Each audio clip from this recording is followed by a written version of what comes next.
Mayor. Thank you. Oh, Canada, our home and native land, true patriot love in all of us command. Car ton bras s'est porté l'épée, il s'est porté la croix. Ton histoire est une épopée des plus brillants exploits. God keep our land glorious and free. Oh, Canada, we stand on guard for thee. Oh, Canada, we stand on guard for thee. Thank you very much, Joel. We appreciate your presence again tonight. Thank you, Mr. Mayor.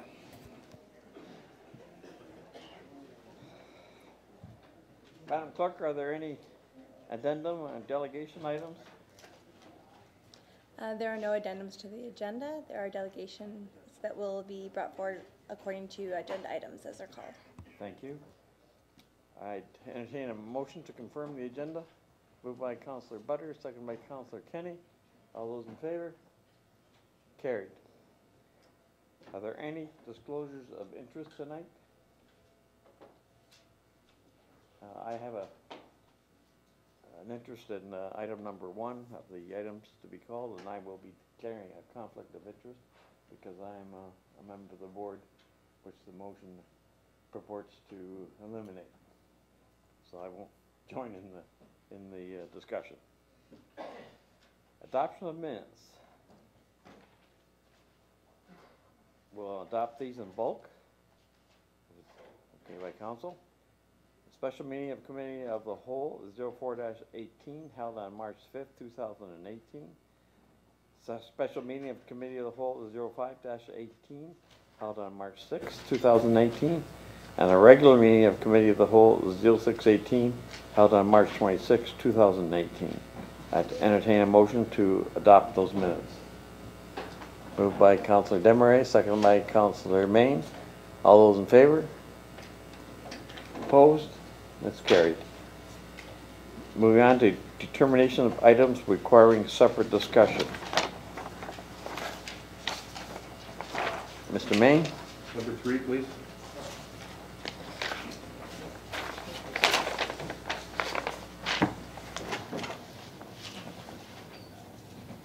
Is that it, sir?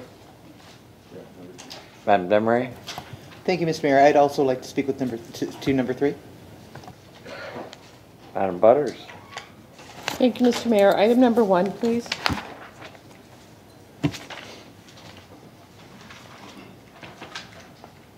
On my left. Okay.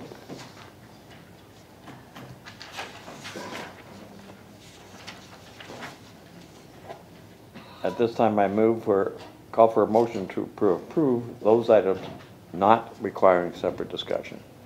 Moved by Councillor Desmarais, seconded by Councillor Doucette. All those in favor? Opposed? That matter is carried. At this time, we have a check presentation. I'd call upon Councillor Kenny and Councillor Desmarais to come forward. And is Gary Bruno with us this evening?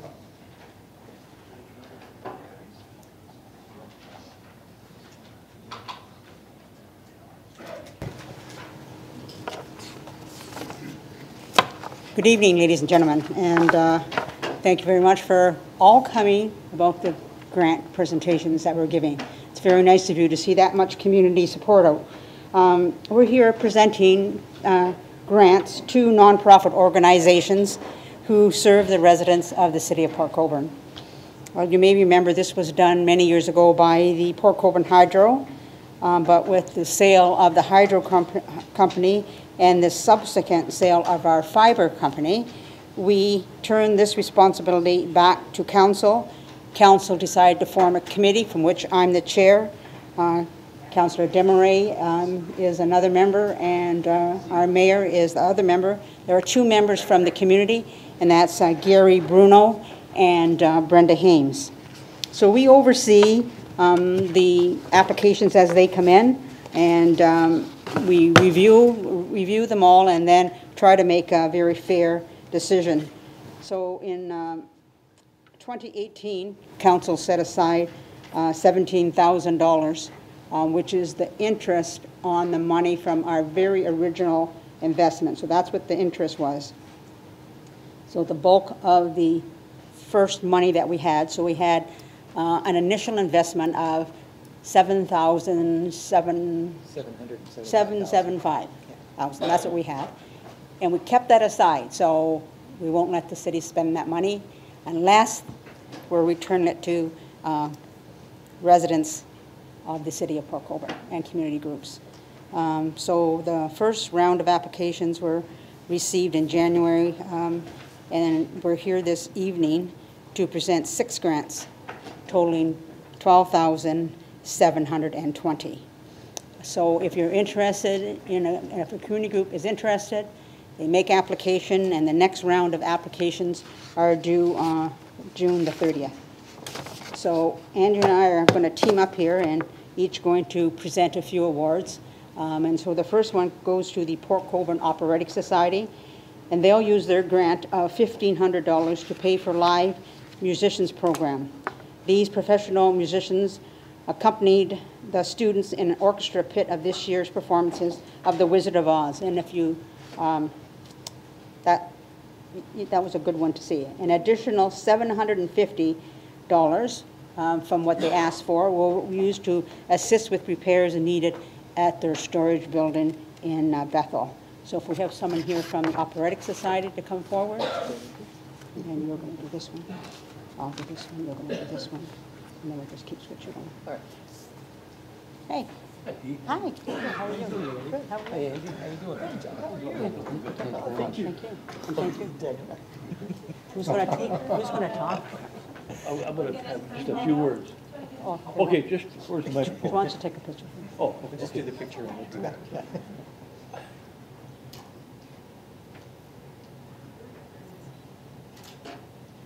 Okay, go. Little guys in the Okay, thank you very much to the city. We appreciate the financial support for the Operatic Society. I don't know if I mentioned this last year, but I've got to say that for those who aren't aware, to put the show on stage for one performance, we do 7 performances, but for one performance, it's over $10,000. That's what it costs us. This is why funds like this really helps us a lot. I'm going to introduce our new business manager, Daniel Peat, because he will be taking care of things in the future. Thanks very much, Chad. So I wanted to thank the city for the donation. It specifically helps us have young musicians in the pit, young aspiring professional musicians who wouldn't get an opportunity otherwise, and likewise for the help with some certain things that in our building we wouldn't be able to do. But I also want to take the opportunity to thank Council for the incredible cooperation we had this year from the Port Colborne Fire Department. And I saw the chief here earlier, and he and the fire prevention officer helped us be sure we could have the pyrotechnics in the show presented in a safe way, and that was of great assistance to us. And if any of you saw them, I hope you appreciated the fire that came out of the hands of the Wicked Witch of the West. Oh yeah. So thank you very much to Council. Thank you, gentlemen.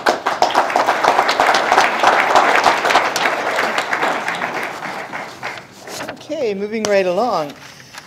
I have the honor of presenting a check for $2,000 to Women's Place of South Niagara. They will be using this money to provide safe emergency shelter and food for women and their children escaping domestic violence. And as we all know today, it's a real challenge to every community to address these issues, and people living in these situations desperately do need this help. So it's a true pleasure to be able to help them out even this little bit that we can.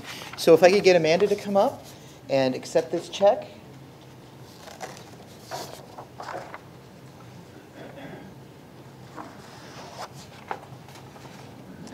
Thank you so much. Yes. certainly are. Yes, please do. On Peat. There you go, and I'll actually let you Please hold the do. check while you say. Right here. On behalf of Women's Place, I would like to thank the City of Port Colborne very much for this contribution. Like what was mentioned, the need is greater than ever. On average, we receive 6 calls per day. And for those of you that don't know, we have a shelter in Welland and also Niagara Falls. But between the two and the services that we offer through outreach, we serve south of Niagara. I wanted to also say, in light of, the need is greater than ever, last year we had to turn away 192 women and children because we were full. We remain full. The need is not going away. We will put this to use immediately, and thank you so much. Thank you.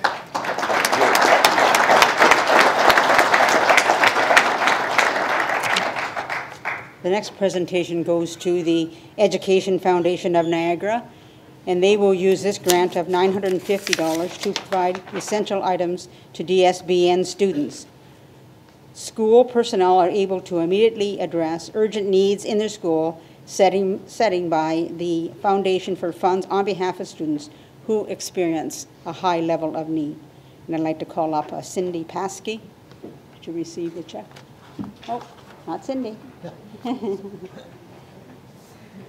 Cindy's changed. Cindy's changed. Jason Clark. Jason Clark. Okay, Jason. Thank you. Picture. Oh, yeah, I always forget the picture.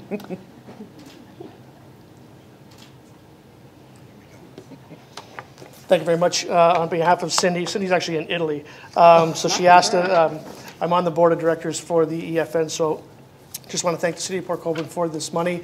The EFN does all kinds of great things to support students within the District School Board of Niagara. They run programs such as Glasses for Classes, Swim to Survive. We have in 2 Saturdays something called Prom Project, which provides free sort of prom outfits, head to toe, for students that are in financial need. So we thank you for this money. Thank you.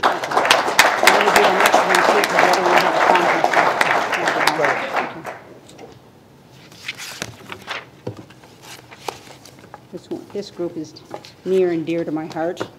This is the Port Colborne Linton Davies Air Cadets Committee, and they're going to use their grant of $2,000 to purchase a new computer and a printer to enable the cadets to research topics being taught during classes. And I'd like to call up a representative from the Linton Davies group if they're here. No? Okay. So they are getting, that's what they're getting, $2,000. We'll keep that check. Okay, now you have 2 here. I mixed up the papers, that was my fault. You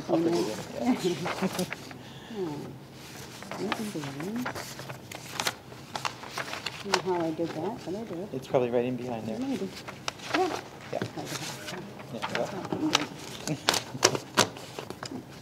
Thank you. Okay. All right.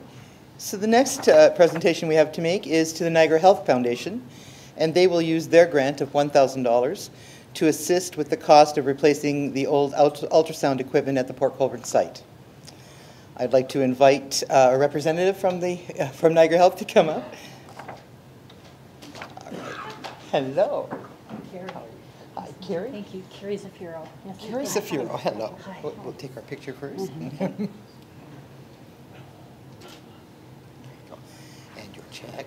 We'll have you hold the check there. There you go. And I want to say thank you very much to the City of Port Colborne and to all residents of Niagara for their support of healthcare. The one message we're trying to get out loud and clear is that the government provides the operational dollars to run our hospitals, but it's the community that bands together to support equipment. Without that kind of support, we couldn't replace the equipment that we need to do. And in the last 4 years that the Niagara Health Foundation has existed, we've provided over $11 million to provide replacement of equipment at all of our hospital sites. And it's through the generous support of our community that we're able to do that. So thank you all very much. Thank you.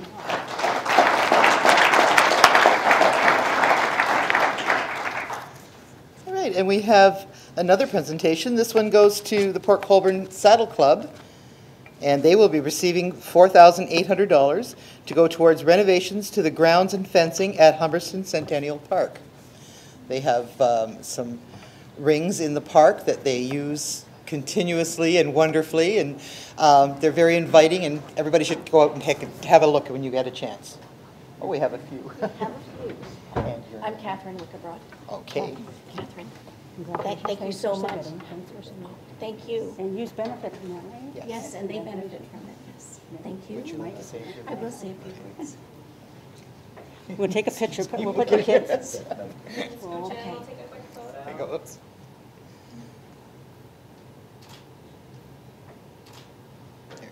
Thank you. On behalf of the Port Colborne Saddle Club, we would like to thank the Council for the City of Port Colborne for these much-needed funds. For over 40 years, we have rented the Humberstone Centennial Park and maintained it to the standards, safe standards for our future. And without these funds, I don't know what we would have done for this year. So thank you very much. That's it. So thank you all once again. Just a reminder that if you're interested in, if you're a community group here, you're interested in, you have to have that in by June the 30th to qualify for the next round of grants. And as long as there's money in the coffers, which we hope, the treasurer, I have to always look at the treasurer, that that granting will continue in our community. So thanks very much. Thank you, Councillor Desmarais and Councillor Kenny, for those presentations. And congratulations to the recipients. We appreciate the work that you do for the community as well. Next is a presentation by Mr. Paul Blais, Executive Vice President of MDB Insight, who will be presenting the Economic Development Strategic Plan. Mr. Blais, is there a little button there you can push for the microphone? Yes, thank you. Well, thank you, Mayor Maloney. It's nice to see you again and see members of council and other members of staff who participated in the economic development strategy. I've made presentations to committees and councils all across Canada, but no community has brought out the numbers that you have to hear about economic development. This is incredible. This is incredible. The joke with Councillors Kenny and Desmarais was that I better not speak so long that I go through this entire glass of water, or there may be a little bit of a riot. I will. Actually, Paul, you have 10 minutes. Thank you, sir. All right. You know, the economic development strategy is based on a premise that a changing economy requires a new way, a changing way of doing economic development. Entrepreneurs of today, entrepreneurs in the knowledge economy are different than entrepreneurs of 15, 20, 30 years ago. They demand different things. They demand communities that have the civic, the lifestyle amenities that will be attractive to them and their families. They want a mix of assets that align with their kind of entrepreneurial spirit. They want diversity in what the community provides, so that they can deliver the services and retail that their customers look for. So I'm hoping that as you read the economic development strategy that was in your agenda package, that you see a theme of that throughout.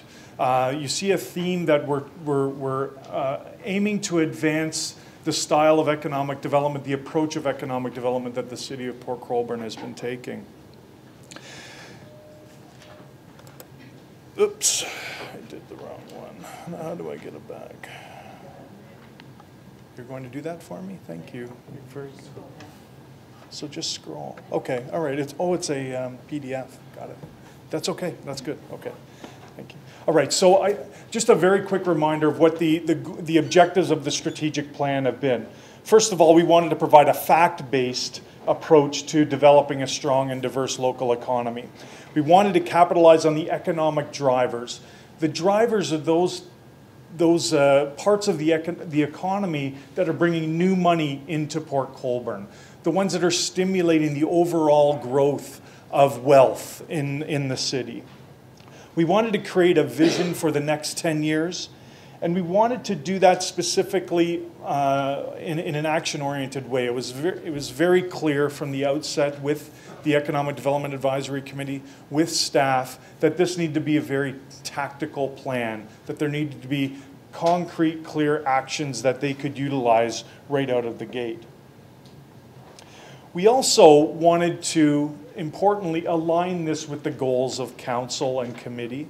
But we also wanted to, in light of the fact that you're working towards your own sort of council or corporate strategy, we wanted to put some things forward that you could consider as guiding principles within that important document that you're all working towards. So this was the project process. A number of different things went into creating the economic development strategy.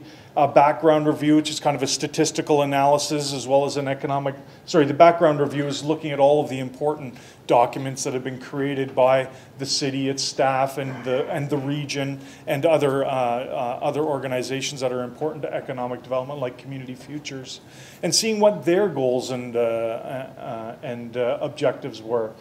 The economic base analysis, that statistical analysis that we do looking at the community, at the community's economy specifically. And stakeholder consultation, again, this is a very important part of it, something that was emphasized by staff and the Economic Development Advisory Committee. So we made a concerted approach to reach out to a lot of different people. We completed 100 surveys of the business community. Those were randomly selected businesses who completed a approximately 10-minute survey to give us some sense of what their priorities are. And those are included really nicely in the report in what we call the derived importance section of the report. We did 18 interviews of 20 to 30 minutes with a number of different, with business and community leaders. We had 4 focus groups. We had a focus group with EDAC and staff. We had a focus group with young entrepreneurs of the community, which was super interesting. We also had focus groups with the general public and manufacturing business leaders. And then we did a number of interviews with developers outside of the community to get their perspectives, external perspectives of what Port Colborne is like to do. Is like to do business in, and what they look for when they're doing business in other communities. So the vision statement that we came up with, well, we really didn't come up with one because the EDAC already had one that seemed to sit really well with us when we were going through the process, so we stuck with it. Port Colborne is a place to live well and enjoy life in a safe, healthy, prosperous, well-run, inclusive, and respectful community. And within that, a little bit more specifically, we identified a number of guiding principles that, if executed, Port Colborne will earn its reputation as stated in the vision. First of all, encouraging high levels of collaboration and partnership between various levels of government and the community. Encouraging diversity of business through retention and attraction from a variety of industries. The strategy is a cross-sectoral one in a sense. This third one here is living and promoting an explicit culture of customer-first service within the city in order to communicate that the municipality is open for business and is always considering the interests of taxpayers. So it's one thing to say you're open for business, but it's another thing to be open for business. And there's a number of very specific recommendations on how the city can use its current customer service standards and enhanced customer service standards, as we suggest, to really set itself apart from other municipalities in the Niagara region. 4 more guiding principles: improving the residential quality of life by ingraining a corporate culture that emphasizes community enhancement and beautification. Having a vibrant and unique downtown core is a very important aspect to attracting residents, visitors, and the young and talented labor force and entrepreneurs that will be the future of the community. Enable a communications plan that consistently promotes the city, and making a political commitment to the goals in the of this strategic plan, and evaluating the progress against performance metrics. So this strategy is not the end of the game per se. This strategy needs to be operationalized, and it's now going to be the responsibility of council to give the reins to staff to set out annual business plans that align with this strategy, outline the performance metrics that they will be measured against, and the corresponding budgets that will be required to do that. Okay, so we get down to the economic development priorities. After all is said and done, after we've went through the economic base analysis, the background review, the engagement, conversations with EDAC, we developed 4 priorities. 2 of them are the primary priorities, and those are attraction and retention of small independent businesses and residential development. Secondary priorities, those are the ones that we believe have the strongest ability to create economic gain, economic growth within the municipality.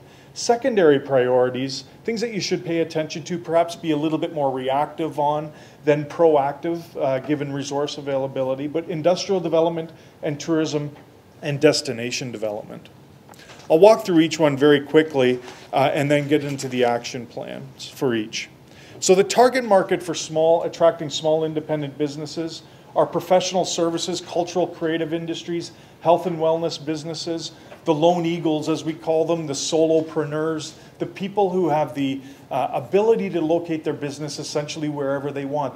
They have the, based on the type of business they run, they can be in any community.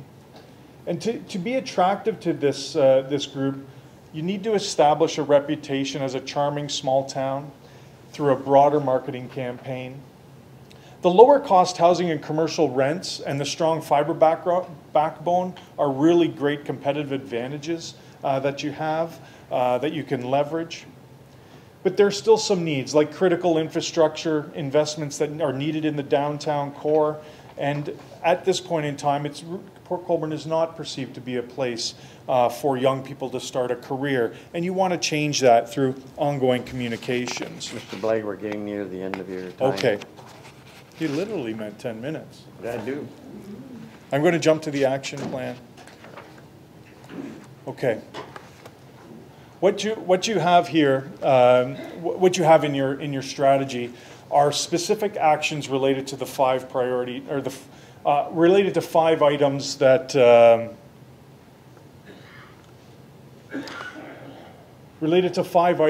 form the core of the economic development strategy. And within those actions, what I want you to know is that this is a very tactically oriented document. Okay, there are specific actions. There's the timeline associated with these actions. There is the identification of whether the city plays a lead role or whether it plays a supporting role to other organizations. And then there are the other organizations that it can participate with. This idea around customer first service, I think, is the one that I'll focus on to close out the presentation.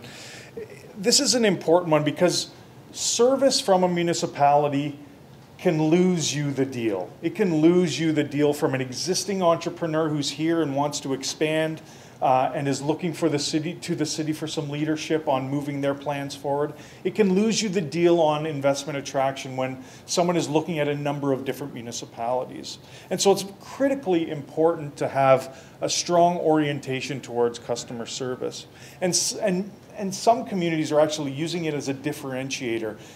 Ajax has a priority path business service that they've trademarked and they actively promote. And so businesses know that if they're looking in the Durham region, they can go to Ajax, and it's been proven that they'll get them through the system a little bit quicker, or at least smoothly. Sometimes you can't go quicker because of statutory things that are necessary, but at least it will go smoothly, and they understand from the start what is expected, and that there are no curves through the process.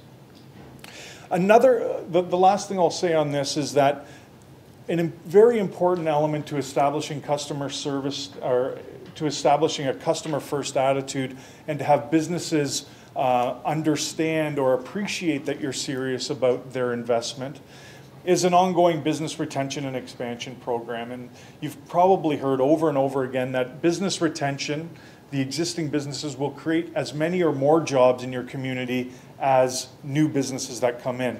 So instead of waiting for them to have a critical issue that they need to come to the municipality for, reach out proactively to them on a regular basis and let them know that the city is legitimately concerned and wants to extend, wants to ensure that they're satisfied with the business location. Thank you, Mayor Maloney. Thank you, Mr. Blight. Appreciate the time. I would hope you entertain some questions from the council. Absolutely. If there are any other points, you could maybe bring us out in the questioning. Absolutely. Thank you. Questions on my left. Councilor Elliott. I want to say thank you, Mayor, through you to Paul. Not necessarily questions, but a thank you from the Economic Development Advisory Committee, in which I sit, along with Councilor Main. I know a lot of work went into this, and the committee has actually had a chance to review the report and go over it, and I think probably dissect it and send you back some comments that I think have been replied to. So it's great to have a first step, a building block to start with, and when we need to have a new strategic plan towards economic development, this gives us the start. And I know that the committee is excited to get started going down that road, and also to work with the new economic development officer that's in town. So there will be meetings to be had and discussions to be had, and I know that there are recommendations in this report that the committee will take to heart, and we'll be working with staff to move Port Colborne along. So from the committee, we just wanted to say thank you very much. Thank you. Thank you, Mr. Elliott. Mr. Main. Thank you, Mr. Mayor. Dittos had basically the same thing to say, but what we have to realize is all of this takes money, and people have to realize that if you're going to take money, where does the money come from? You know, it comes through our tax base, it comes through a lot of different things, and I want everybody to know that this isn't just a free ride. It's all this development costs money, and I think that'll be our biggest challenge is how do we get this money? So that would be my first priority. Thank you, Mr. Main. Anyone else on my right have questions? Anybody else on my left? That's a good sign. Thank you, Mr. Blake. Our next item on the agenda is a delegation from Christine Clark Lafleur, Executive Director of Port Cares, Amanda Upper, Supervisor of the Retail Center, and Sarah Eller, Manager of Client Service for Port Cares. Thank you. And I'm just going to pull carry your phone out for me.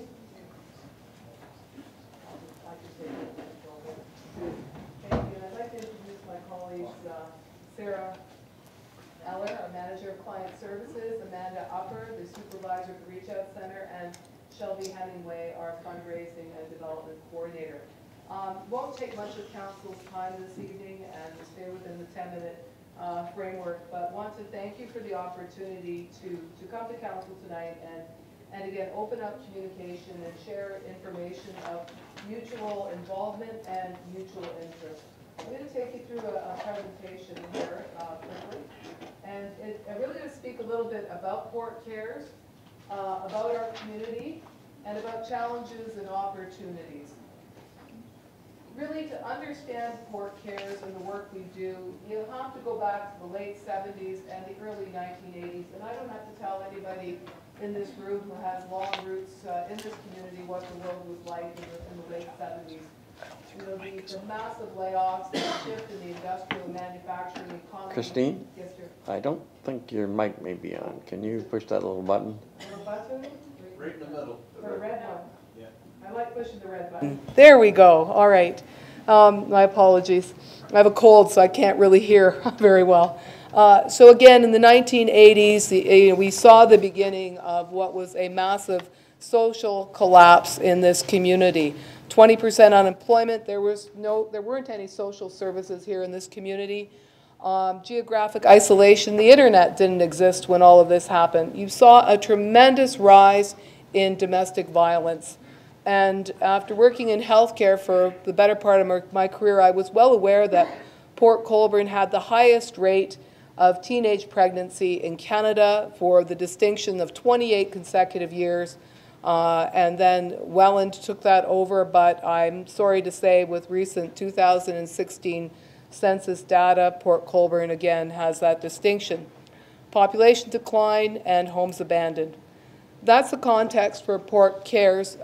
When Port Cares was really established on a city corner up about a block, when folks from the community got together and said we had to do something. So that was in 1986. The organization was established. They had a mission to improve quality of life. They got their charitable status in 1988, and they started operating as a hub model. And kudos to those founding mothers and fathers of this agency, because they did something at a time when it really didn't exist that's become the envy of Canada. We travel all over this province to tell other communities how we do it in Port Colborne. So again, a great insight.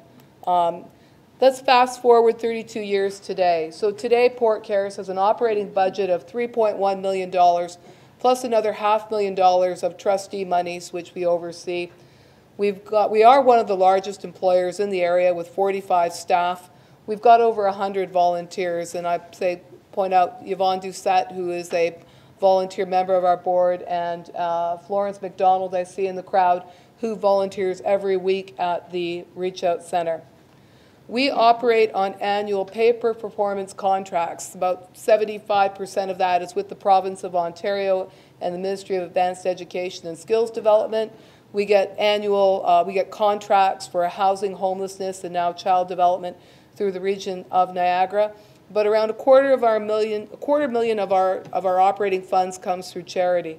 So that comes through the fundraising we do ourselves and through the amazing donations and support we get from across the community locally and nationally. And again, there are people in this room who are responsible for that support. The Port Colborne High School is involved in our Soup Fest this week, which brings in funds to operate the Reach Out Center. And in the crowd in the back, I saw the fire chief. Again, the Port Colborne Fire Department has done amazing work to help steward the need in this community.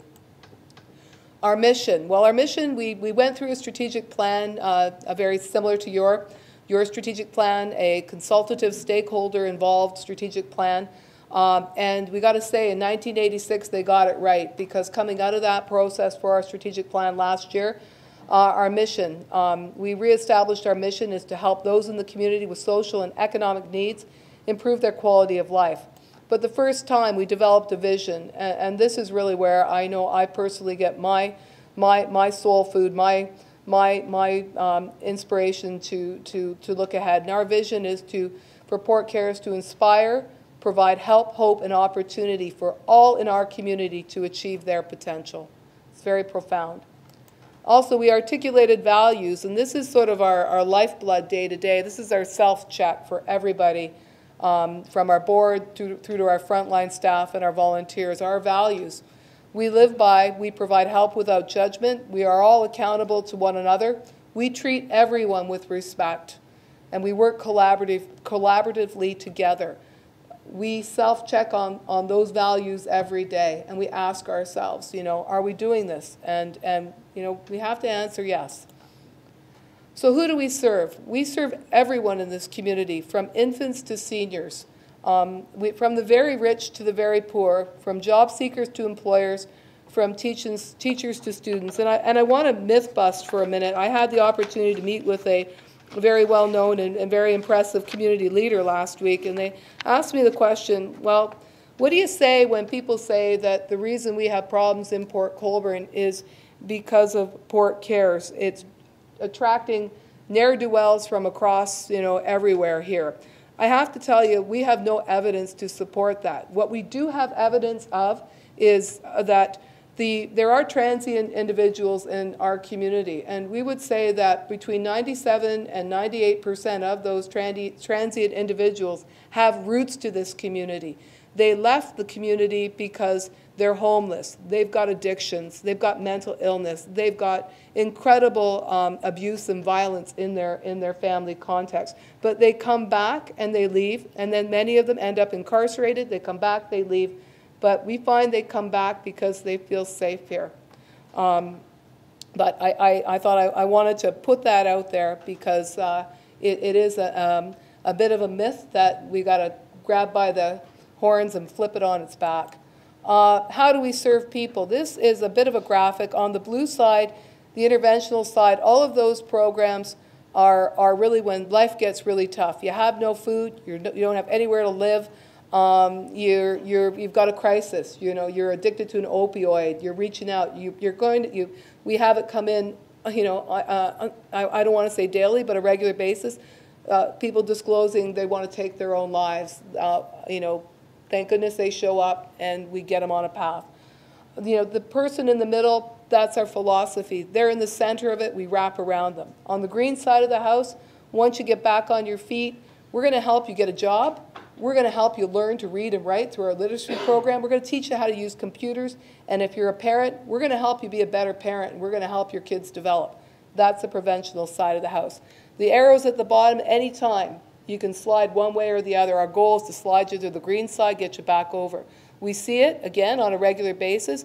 You can end up in a really difficult circumstance through a marital breakup and through cancer, through a nervous breakdown. It can happen to anybody. And so, again, it's important to have that view of humanity and that outlook. So this is how we do our work. But it's not just us. Again, I said they got it right in 1986. We have partners, so under our roof. So we have the Ontario Works Office, the MP, the MPP, Mental Health, Canadian Mental Health Association, probation and parole. By wrapping around and working together, we can do a lot more with a lot more success than many other organizations and communities. This is the nuts and bolts of what we do, and I'm not going to go through all of it, but I want to point out that we help over 1,100 people a year with job search, another 568 with intensive job search. They're in for a couple of months. We're going to help them get a job. But as well, we are a business, and we are a big business, and I'm glad the economic development presentation was before us, because we crank out over $500,000 every year, flow-through money to employers. Give this person, we'll pay for their salary to trial them in a job. That is, significant money going into our local economy. Again, on the interventional side of the house, the good news is there are 1,200 individuals registered at the food bank. The bad news is there are 1,200 individuals registered at the food bank. We've been consistent with about 1,200 people who are resident in this community, reliant on food bank support. It was up a couple years back when the cold weather was really brutal with the polar vortex, and so the numbers have dropped down a bit. A third of those people are kids. So, everyone who comes in has to provide identification. If you don't have identification, we're going to get you identification, and we're going to look at proof of income. So anyone who's accessing those resources, it's bona fide. And again... Excuse me, Christine. Yes. You're coming to the end of your time. Okay, John, I will just whip through. Thank you. So again, census data, I'm sharing a report we had commissioned, 2016 data. Port Colborne, it's got the highest levels of grade 12 or less. If you don't have a grade 12, it's really hard to get a job. Higher than Niagara, significantly higher than the province. We have the highest proportion of population not engaged in the workforce. You have to understand that context to understand the workload of Port Cares. The challenges in this community right now, and they're shared challenges for the whole community: safe, affordable housing, training employment for youth, and youth are individuals under the age of 29, public transportation, and this one cannot be underscored enough, services for seniors at risk. We've had an increase of elderly folks living on their own in very, very difficult circumstances, mental health, and services for at-risk pregnant women. This information is going through to the Social Determinants of Health Committee of the city, and we'll have more conversation there. Chrissy? Yep. I'm going to have to cut you off there. Perhaps so that's it. You'll get the...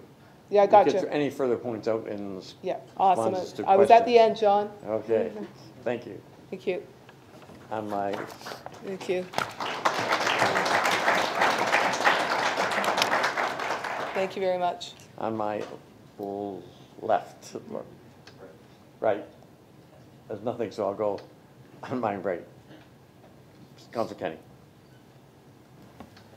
Thank you, Mr. Mayor. Through you to Christine. Thank you for that good presentation. Actually, I love your mission statement. I had to bring a young man to Port Cares last week.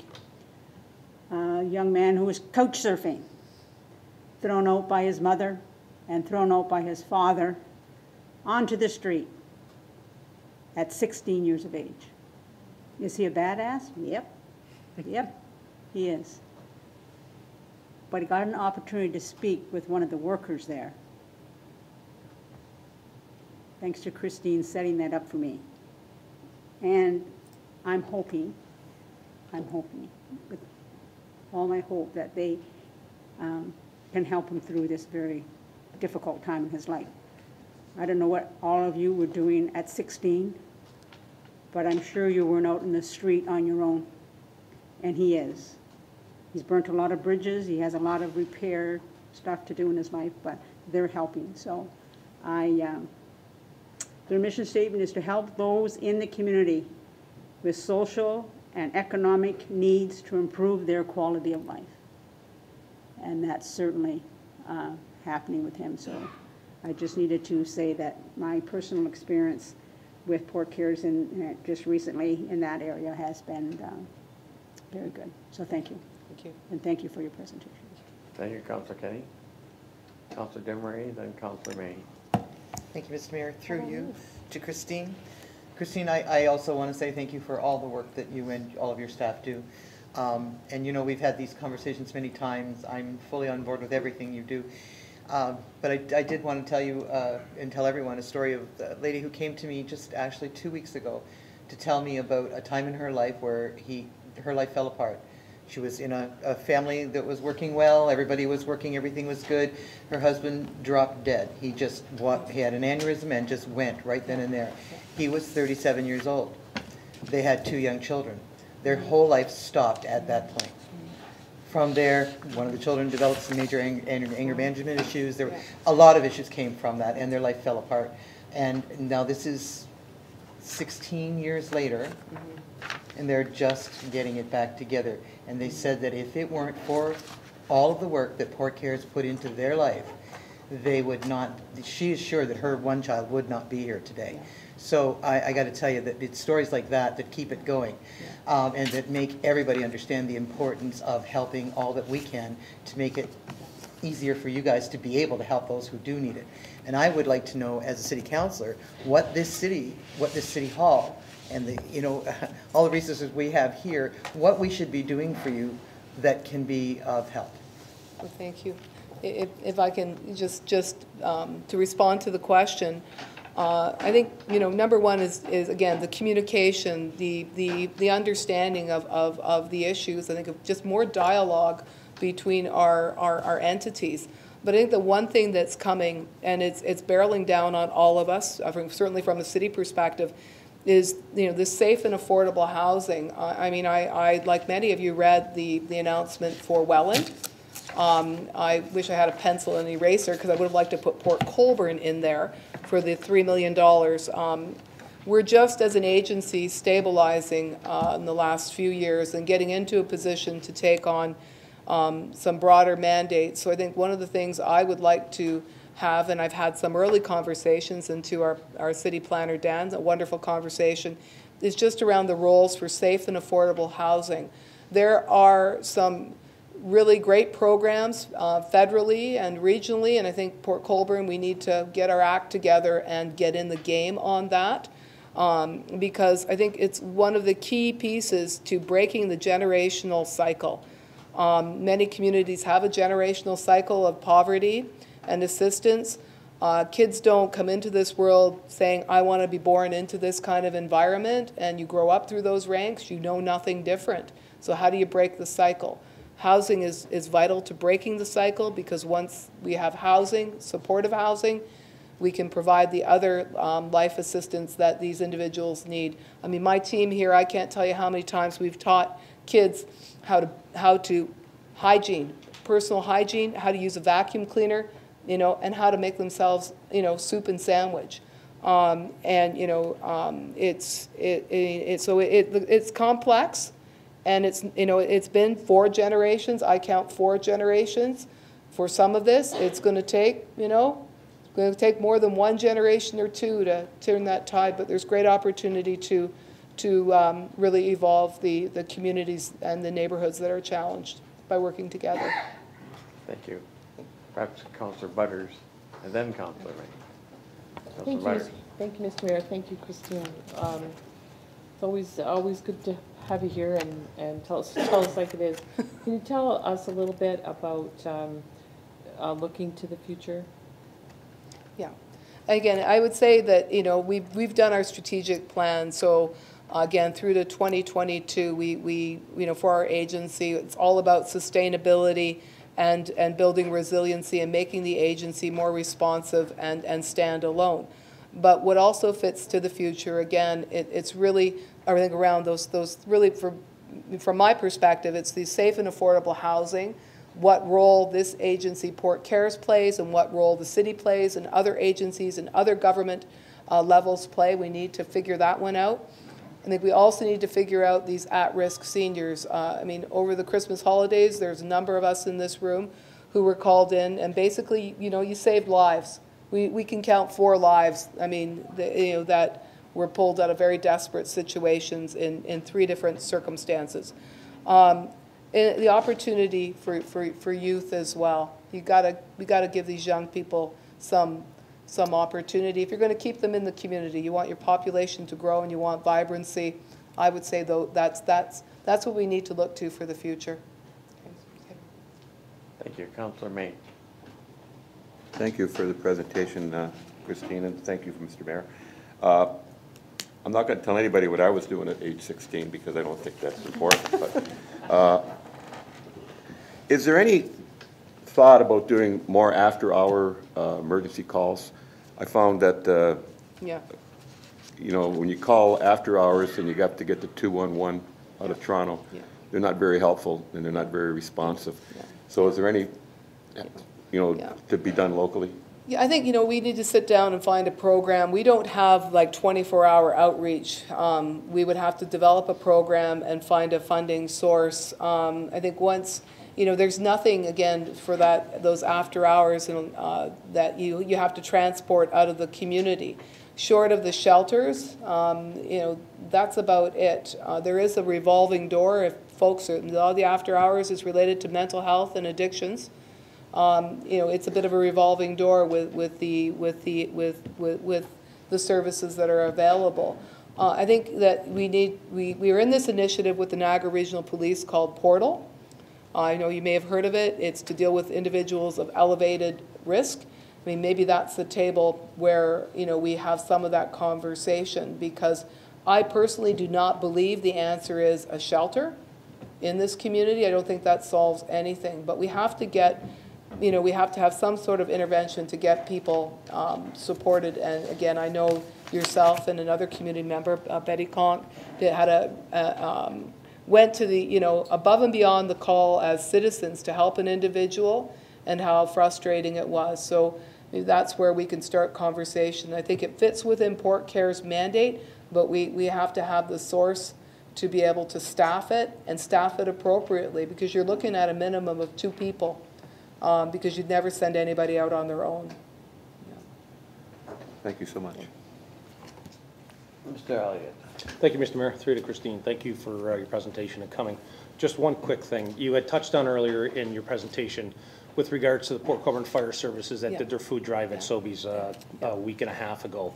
And I know that food security is an issue. And if you could just touch on what supports you see as wants and needs for food security in Port Colborne. Great. I'm going to call on my esteemed colleague, Amanda Upper, who you know as the supervisor of the food bank. I mean, Amanda has been a gift to Port Cares and to Port Colborne in her leadership in building relationships and ensuring stewardship of the food bank. I mean, we're overseeing about 250,000 pounds of food. But Amanda, if you want to come forward, I think I don't want to steal your thunder because you're doing all the hard work. Absolutely. Awareness, first and foremost. The retailers, the grocery stores, the restaurants, those who are in the food industry already, they need to know what we can accept and what the liability is on them, which is none once they donate. The liability is entirely on us to ensure the safe quality and that it's up to par as far as distribution. So just knowing that there's that outlet for that to go to instead of just into the garbage or into the landfill. We tend to see consistent community support, thankfully, because of many of our events allowing us to spread that awareness.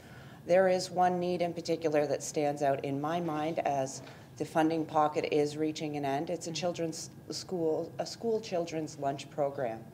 So we are distributing out of our food bank lunch kits, and in each kit, that's a whole week's supply of school-appropriate supplies, healthy fruit, fresh fruit, juice, the meat, the loaf of bread for sandwiches, and the other school snacks that are, again, peanut-free and ready packaged.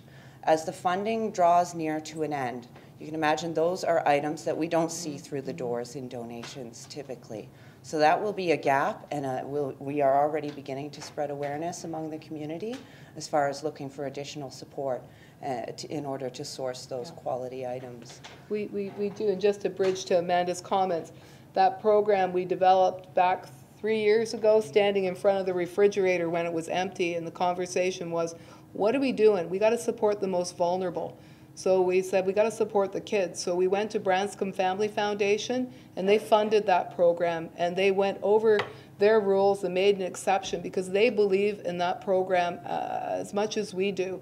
I think we will go back to them and see if they can, consider it once again, because it's one of the biggest and most effective programs when mums and dads come in to say we couldn't do it without that, and the kids are getting nutritious food for their lunch, which is a struggle. So. Absolutely, and also community meals. We're always looking for new sponsors to take on some sponsorship for community meals. So we do 3 a week. We do two dinners and a lunch. Super Mario's is one business in town that has consistently year over year, even after the change of ownership, provided a regular meal sponsorship. Other businesses in town like Boggio's, Canadian Niagara Power, they get on the hopper every so often, but we're looking for additional support that way as well. Thank you. Follow-up question, Mr. Just a real quick follow-up. Yeah. With regards to the funding for the children's meals for school kids, what's the annual support needed for that program? If you have any idea. That? Sure. Sure. Well, we work with what we get, right? So I mean, it just we earmark it around $25,000 a year because, and again, to purchase. And again, we're cranking out 12,000 individual lunches. So we've kept within that envelope. If we watch the sales like everybody does at home and we buy and make it fit. So I think going forward, I mean, we would try and keep it within that 25,000 envelope because we believe we can make it work. We wouldn't look at any escalation. The numbers have stayed pretty level year over year, but I mean it's a big program. Okay. Yeah. Anyone else on my left? Thank you very much for your attendance this evening and for your very comprehensive report. Well, thank you, Mayor Maloney and Council, and hopefully we see some of you folks at Soup Fest, which will fund the Reach Out Center this Thursday, and again, you'll enjoy wonderful food from Port Colborne High, who's here in the crowd, along with Lakeshore and Niagara College Culinary and our Reach Out Center. So thank you. Okay. Thursday the 12th, the Italian Hall, 11:30 to 2. See you all there. That's the second thing in my report tonight. So we'll do that now. Port Cares Soup Fest will be holding, Port Cares will be holding their annual, it's okay, Christine. Yeah, oh, thank you. You trying to turn that off? Yeah, I just wanted to log you out of my account, so cybersecurity. Anyway, the Soup Fest will be this Thursday, April 12th at the Italian Hall. I attest the soup is always great, and it's a worthwhile cause, so come out and support those Port Cares. Second item now is the Humboldt Broncos hockey team accident. I would like to express on behalf of the municipality our sincere sympathies to the family and friends of the players and team personnel of the Humboldt Broncos who lost their lives in a tragic accident past weekend. Please keep them in your thoughts. Cannabis report. At the Public Health Committee meeting at the region last week, a report concerning the legalization of cannabis was presented. A recommendation was passed asking that the regional chair be directed to write to the Minister of Health and Long-Term Care, the Chief Medical Officer of Health, the Assistant Deputy Minister of Population and Public Health Division, and local MPPs, asking for additional details on enforcement, on resources, and on public health's role in cannabis legalization, emphasizing that any new public health role shall be associated with commensurate funding, and that staff be directed to bring back a further report regarding Niagara Regional Public Health and Emergency Services response to cannabis legislation in the fourth quarter of 2018. A full copy of this report and the accompanying presentation can be found on the Niagara Regional website, and I sent to all members of council information that was provided to us. Just a brief update on upcoming meetings of council and committee. There will be a number. There will be an additional council meeting this month to consider the water budget. It will be held on Monday, April 16th, starting at 6:30 p.m. On Friday, April 12th, starting at 5:30 p.m. There will be a committee of the whole meeting to discuss our strategic plan, and this meeting will continue on Saturday, April 21st at 8:30 a.m. here in the council chambers.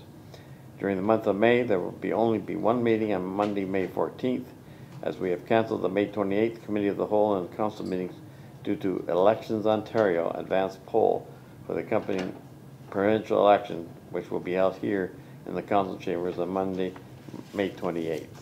That concludes my report this week.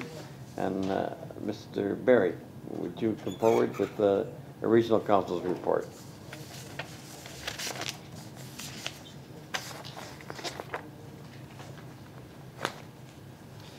Thank you, Mr. Mayor. I want to take the opportunity to thank Port Cares and the representatives today as well for being here and giving this community update here at this council chambers, and congratulate and applaud the work that they do each and every day to address a lot of the social issues within our community. It's greatly appreciated, recognized, and valued. So thanks for that, and to those who are on the board and staff as well, and volunteers.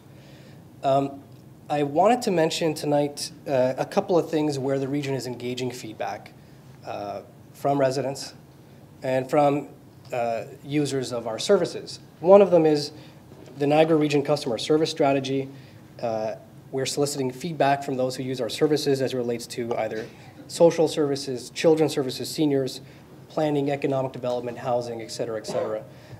And so one way is simply to go on the Niagara Region's website. There's an online survey, it takes about 10 minutes. We'd be happy to get feedback from all of our users.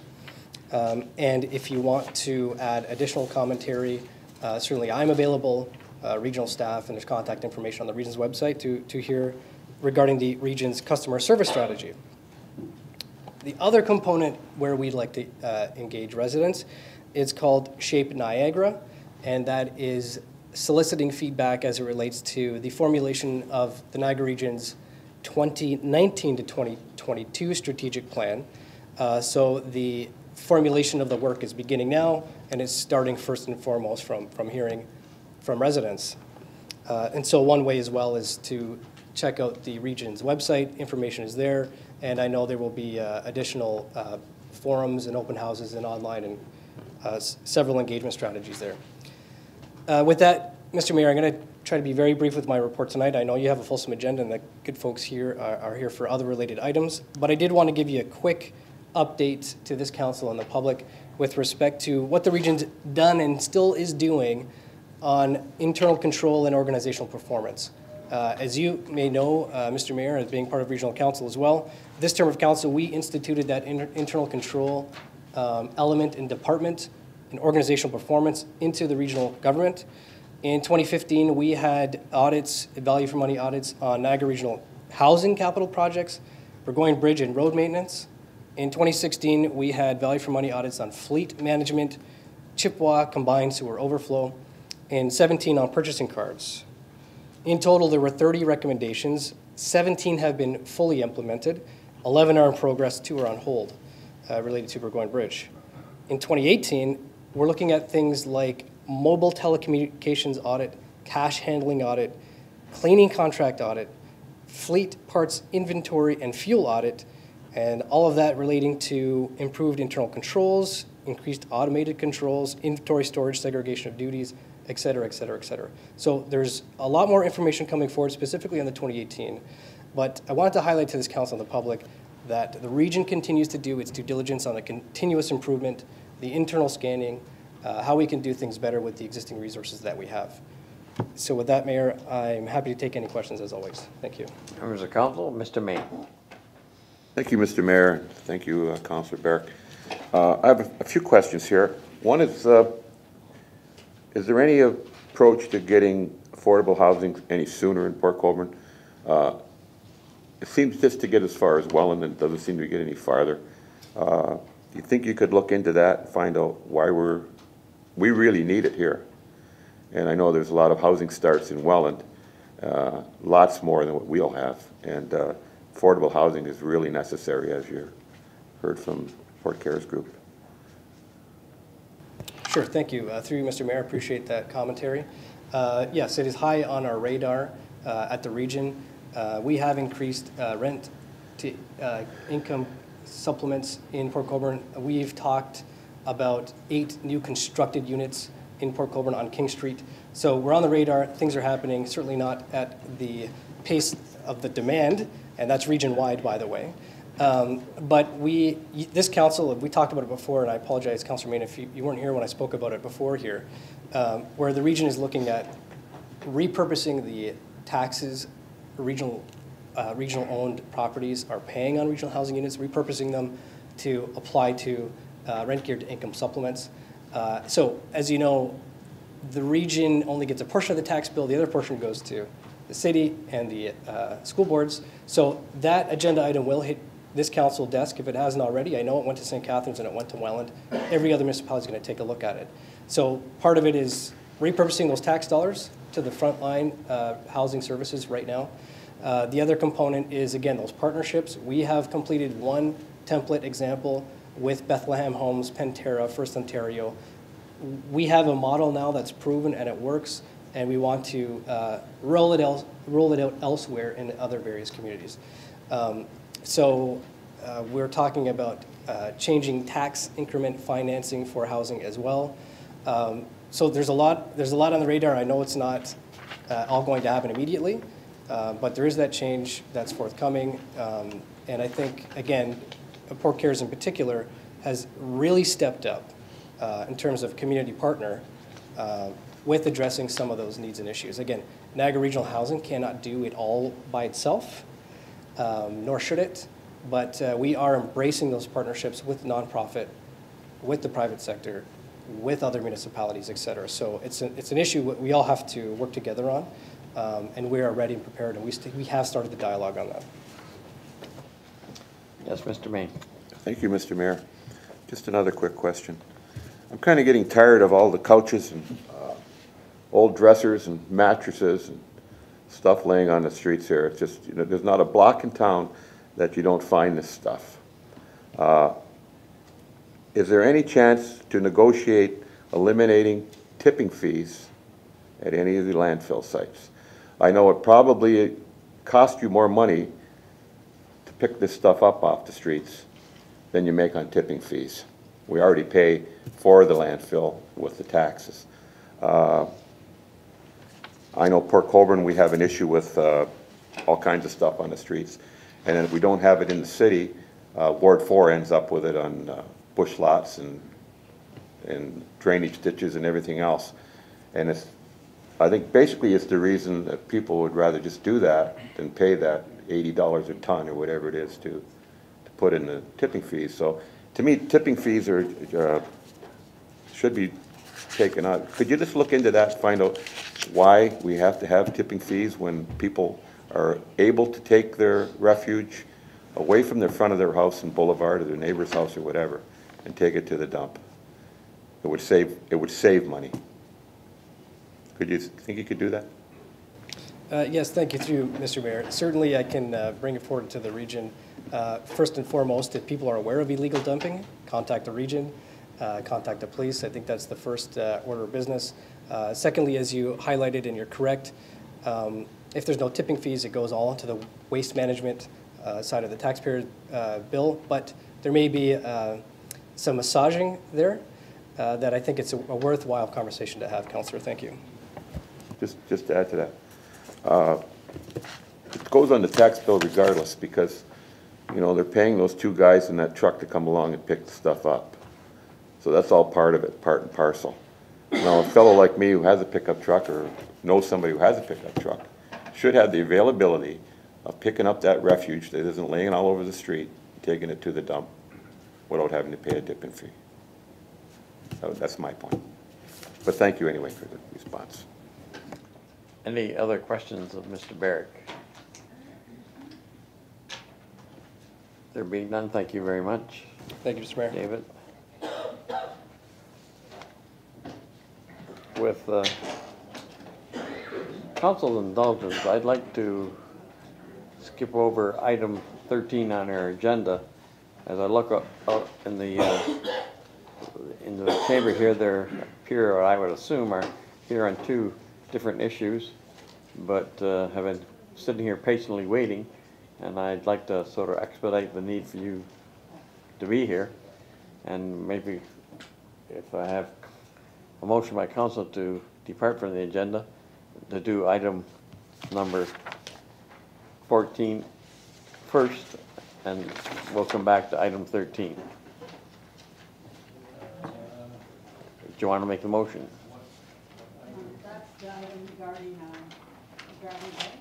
Well, we'll do all the items. I'd like to defer item 13 until we've dealt with item 14. Most of the people. I'm not following you, I'm sorry. We're looking at the agenda for the native committee. Okay, he wants to defer 13. What you really want to do is go to... Number 13 are councilors' items that may take some... Councilors' items, okay. I don't want to miss it. I want to defer it until we've dealt with... I'll make that motion, sure. I'll make that moved by Councilor Kenny, seconded by Councilor Butters. Any discussion? All those in favor? Opposed? It's carried. Okay. Got some issues. Consideration of items. Number one is the first one up. I'd ask Deputy Mayor Dan to come forward. Number 3. Just move it up and then we'll follow the rest. It's number 3, right? Let's start with them. We're doing item 1 on Councilor's items. And Councilor Butters is the first one on. Okay. But Councilor Dance, will you take my place? I'm declaring a conflict on this item.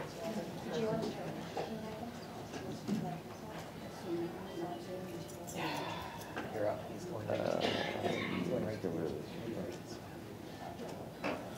Yep. Oh, he wants to go to number 1.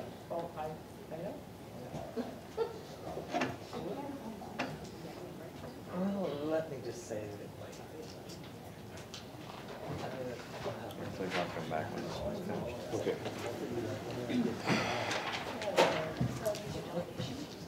Okay, folks, welcome to the big chair. So I guess we'll start with item 1 here. And I guess Councilor Butters, you're going to read that out, are you? Yes, Mr. Deputy Mayor, I'd be happy to. So this is the motion.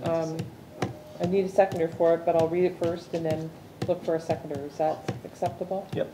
Okay, so this is regarding a request of the Niagara Region of Niagara to immediately replace board members and establish guidelines for the future recruitment of board members to the Niagara Peninsula Conservation Authority, known as the Mpca.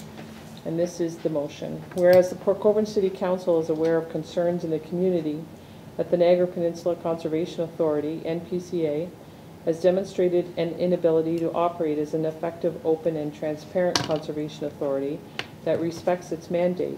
And whereas Port Colborne City Council has lost confidence in the current board and management of the NPCA, therefore the Council of the Corporation of the City of Port Colborne resolves as follows: that the City of Port Colborne requests that the region of Niagara immediately replace board members of the NPCA with members selected by the lower tier municipalities, and that the City of Port Colborne requests that the region of Niagara establish guidelines for the recruitment, selection, and appointment of individuals to be in place during the next selection of NPCA board members, and that the guidelines be developed with criteria that is based on skill set and be carried out by the lower tier municipalities. And a notice of motion was given at the meeting of March 26, 2018. Okay, we asked for a seconder. Councillor Doucette. And I apologize, I just got to speak with the clerk for a second here. Okay. So at this time, we'd like to call Mark Bricknell up here to the podium, and you got 10 minutes to give us your story.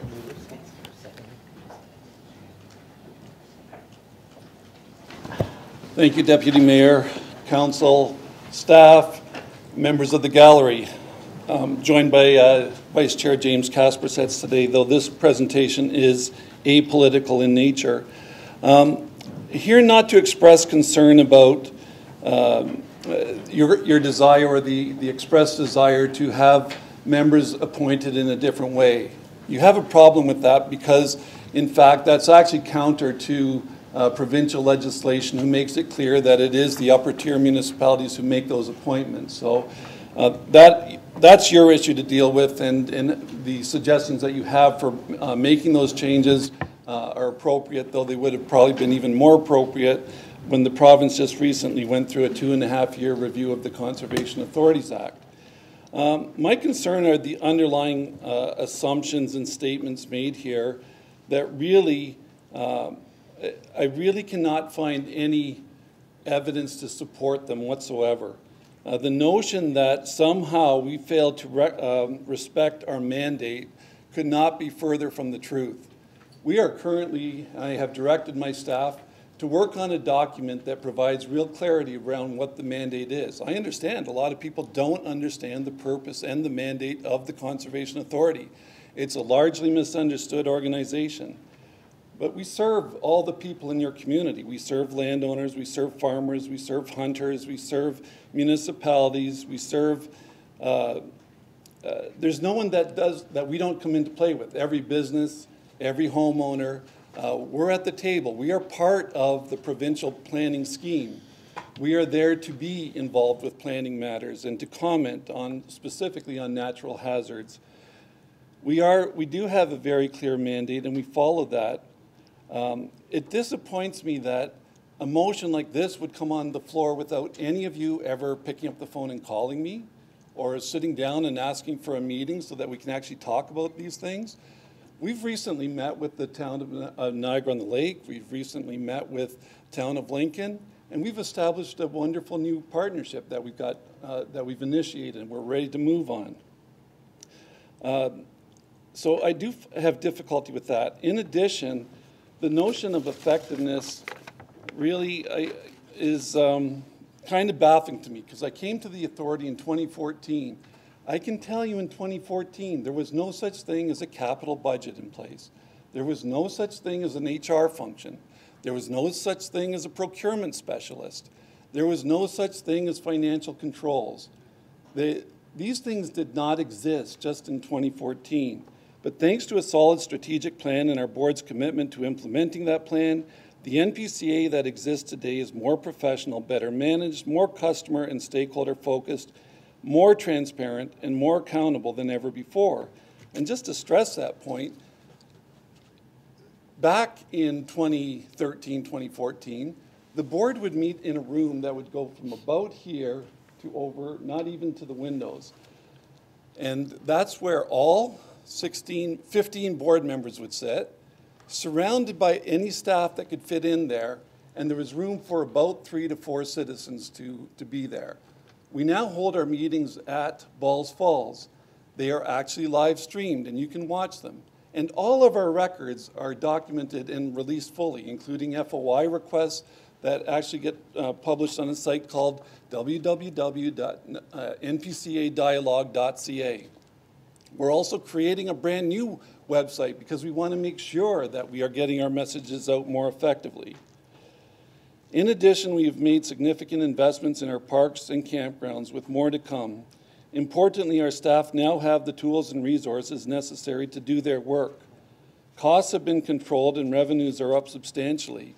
And to make the point, all of our revenue properties now actually make revenue. Before, they were all operating at a loss.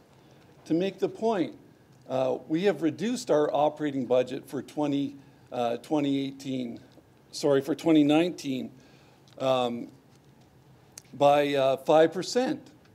And I hear that you're going to increase your operating budget by 6-point-something%.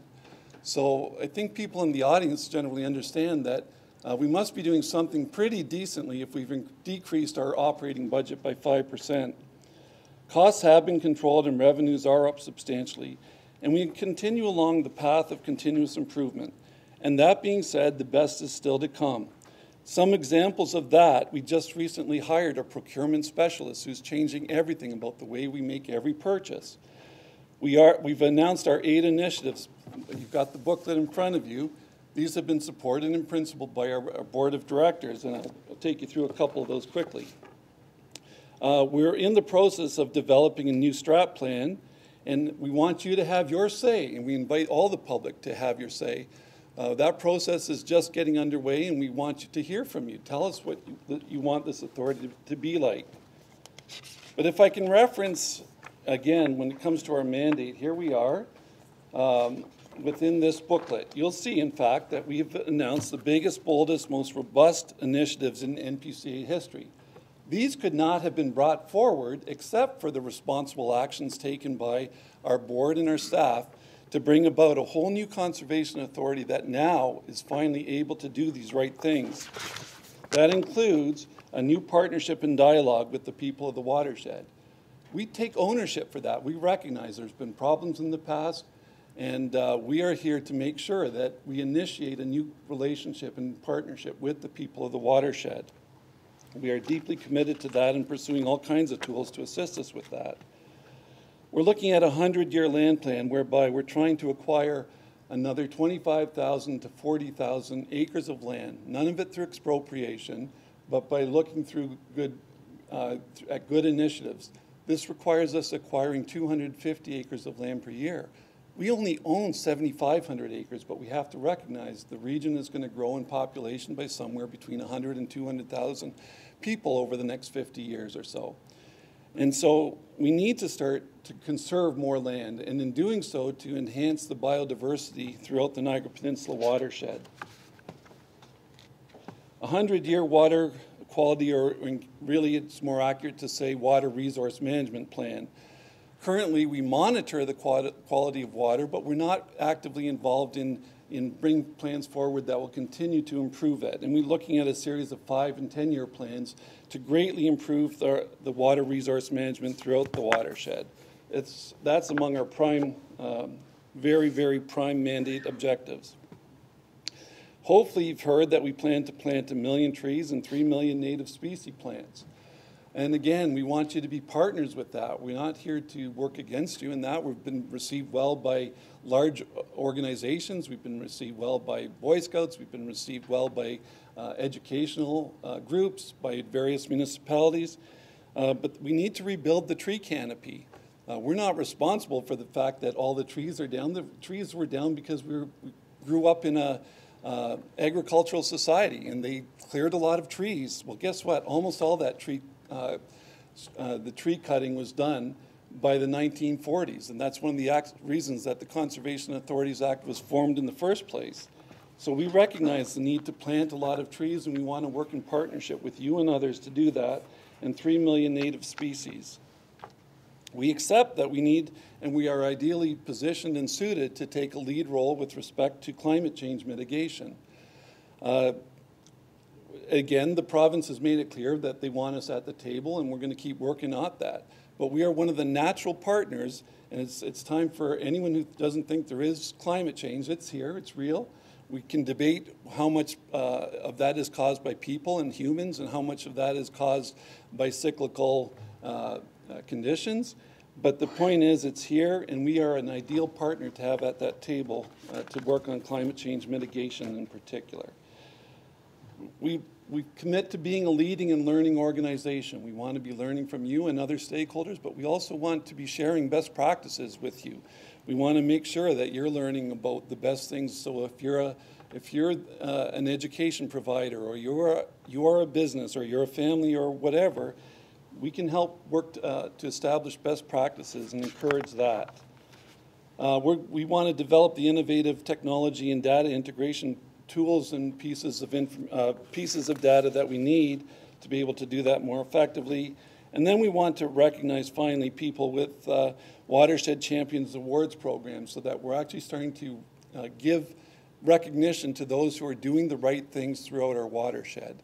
I'm sure my 10 minutes is probably loosely up. If I've got a little more time, I can continue, but the point I'm saying here is you may have an interest in how NPC board members are selected, but I would really say to you that the basis for your motion... Sorry, Mark, I got to cut in there and tell you time's up. Sure, so, but I just want to close with that one point to say that the basis for your motion, I believe, is incorrect, and would encourage you to rethink it. Okay, thanks so much. I guess if there's any questions there, we'll open up the floor to Councillor Main to start. Thank you, Mayor Danch, or Acting Mayor Danch, I'm sorry. This was going to be brought up under my council concerns, and I was expecting to get an answer from the mayor. And I just want to know the progress on the Auditor General, where she's at, because I know this council had asked or had sponsored the request to have the Auditor General start the process of basically what you've been talking about, what's wrong and what's right. Do you have any information on that? When did it start, and how's it going, and when's it going to end? Through you, Deputy Mayor. The process has been underway since, I guess it was loosely started in December, with increased momentum starting in January, February.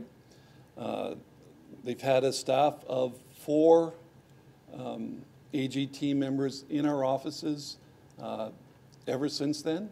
There are another 2 or 3 senior members who support that team and who meet with us from time to time. I can tell you that it's been very thorough, and I can tell you that they are being fully supported by our management team, and that every piece of information that they have requested, they are receiving. It's an unfettered approach, and we have made it clear that we will be fully supportive, as our board actually supports the direction. We have been updated, and we have general understanding that starting in May, June, there will be some further sign-offs required of us. In other words, we have to validate and confirm the facts as they come to us. And then by August, there will be a final report submitted, and they want to make sure that that was submitted in advance, well enough in advance of the municipal elections to be fair to all parties on that matter. So that's what's being done. I can assure you that they are very thorough. There's virtually no part of the organization, if any, that has been left untouched. They are very, very thorough in what they do. Some more there, John? Or? Yeah, go ahead. Do you think the Auditor General's report is slowed down because of the Paroque of Parliament? Or it has nothing to do with it, right? It's completely bipartisan. No, I think they're actually targeting more on the municipal elections, and they wanted to take as much time as they possibly could but still get a report out in advance of the municipal elections, because they see that as where it plays out in a bigger way. So they wanted to make sure that they would have that report completed for August. I don't believe there's any other considerations there. Okay with that? Okay, Councillor Demers. Thank you, through you, Acting Mayor Dan.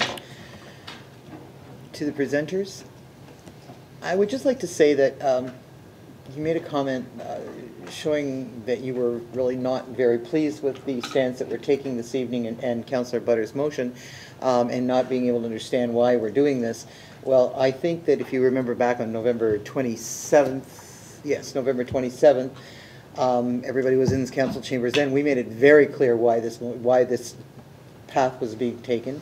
There was a robust discussion that evening. This motion tonight is simply a follow-up from that original motion, and nothing more than that. It's just a matter of, okay, this much time was given, nothing has now happened, here's the next step, and that's what this is tonight. I fully support where Councillor Butters is going with this motion, because we really, all of us that have supported this motion and have spoken on the 27th and again tonight, understand the importance of the Niagara Peninsula Conservation Authority. We truly understand it. And we do understand that a lot of good work gets done there.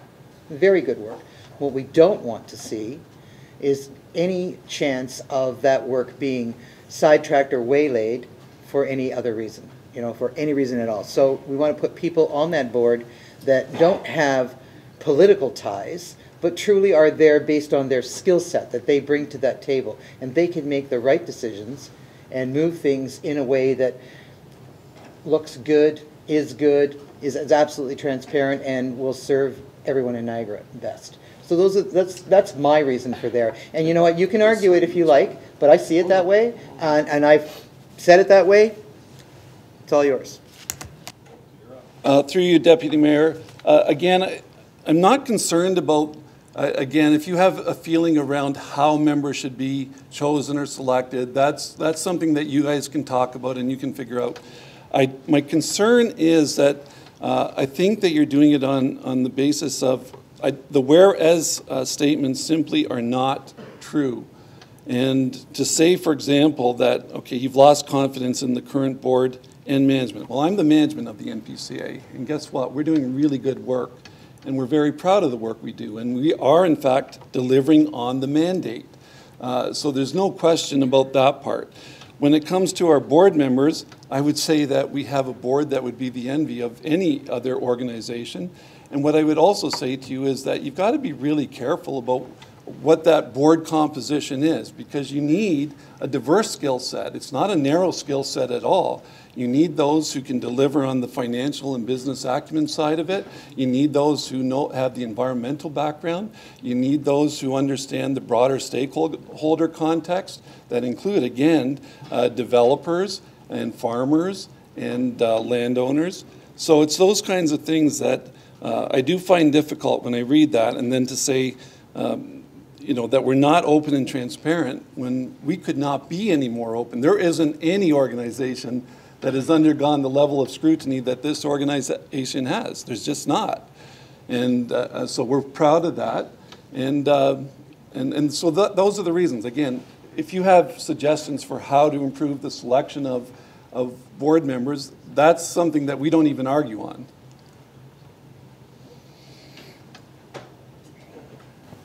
Okay, so I'm going to go to Councillor Butters next. You want me to go to the left? Okay, guys. Councillor Elliott first, please. Thank you, Mr. Mayor. Through you to Mark. Just to pick up on your comment about broad-based representation on the board, and you need people with different skill sets to help out, from financial and stuff like that. The feeling around I get from Niagara is that they're misrepresented or underrepresented on the board. And Bill 139, I'm reading the handout that was provided, that says that the upper tier municipality is the appointing board, or the appointing category for the board. And I think that's where people see it fall down, is that they don't have the ability to appoint representatives from the local municipalities. It's on you. And I would challenge anybody out there in any election to show me where anybody that's ran for regional council has campaigned on a platform of, when I get my regional council seat, I want to sit on the Mpca board. So in effect, the board is elected by regional councilors, by those people who want to sit on the board. So you're campaigning amongst your elected representatives to elect you. So if you have a block at council, they're going to elect who they want to elect to the board of the Mpca. That takes it out of the hands of the local municipalities. That takes it out of grassroots people that want to have their own representatives on the board so that they can report back to the local municipality. And that's where people seem to have a disconnect, is that, and I know Bill 139 was just passed, and it shows that there was, support from broad-based across all parties. But when you take conservation out of the hands of the local people, it seems that's where the disconnect comes. Because they look at the board and they say, who are these people? They're not representing us. Who are they representing? They're representing the interests of those at regional council who have elected them. So that to me is part of the disconnect. Deputy Mayor, if I may. Thank you. A few points to be made on that, and I appreciate the point you're making. However, your conflict is with provincial legislation, to be very clear about that. It's the province who's made that determination. You're quite correct that Bill 139 was actually broadly supported by all three parties. So all amendments were voted on, everything was voted, and they still made the determination that this is where they wanted the members to come from. Part of the other confusion, though, lies in the understanding of the mandate, because our mandate is often very, very misunderstood. It's misunderstood because what we are primarily is a regulator and a commenter on provincial legislation. And for example, we comment on section 3.1 of the provincial policy statement, the natural hazards, and that's where we provide comment. We specifically are delegated that responsibility by the province to provide comments on development applications. We are also a permissive body. In other words, we are the ones who can determine to what degree a water course can be impacted or a buffer zone can be impacted. And we have to make that assessment based on professional expert opinions. And that happens at the staff level. Our board, unlike your council, never votes on a development application. That's not their job. It never goes to them. I, as CAO, never alter the comments of one of my professional planning staff members or a permit staff member. I will sit there and I'll review that with them just to see what their comments are and say, is this what you intended to say? Is this what you meant by what you've said here? But these matters, these development applications never come to our board. And I think that's often very misunderstood, that you think that it's the board taking radical positions or doing something when they're not. These matters never go to the board. So it's not, our board is not dependent on that kind of expertise because that expertise exists within our staff group. And they're the ones who make those determinations. And they are trusted completely with their professional designations, whether they're an ecologist and a biologist, whether they are a forester, whether they are a professional planner. They're the ones who make those assessments and decisions. It's never our board. I want to be really clear about that. Just as a follow-up to that then, so the board doesn't set policies and direction for staff to follow then? The board is involved in setting high-level policy. Most of what staff is commenting on is provincial legislation. Yes, there are policies that flow from that provincial legislation, and now we've even refined our role to be clearer so that we don't undertake the work of the MOU, and most municipalities actually support that because they feel that that is a responsibility that actually rests with the regional municipality of Niagara. A lot of people have thought that those things rested with the Mpca, but those were always responsibilities of the region of Niagara.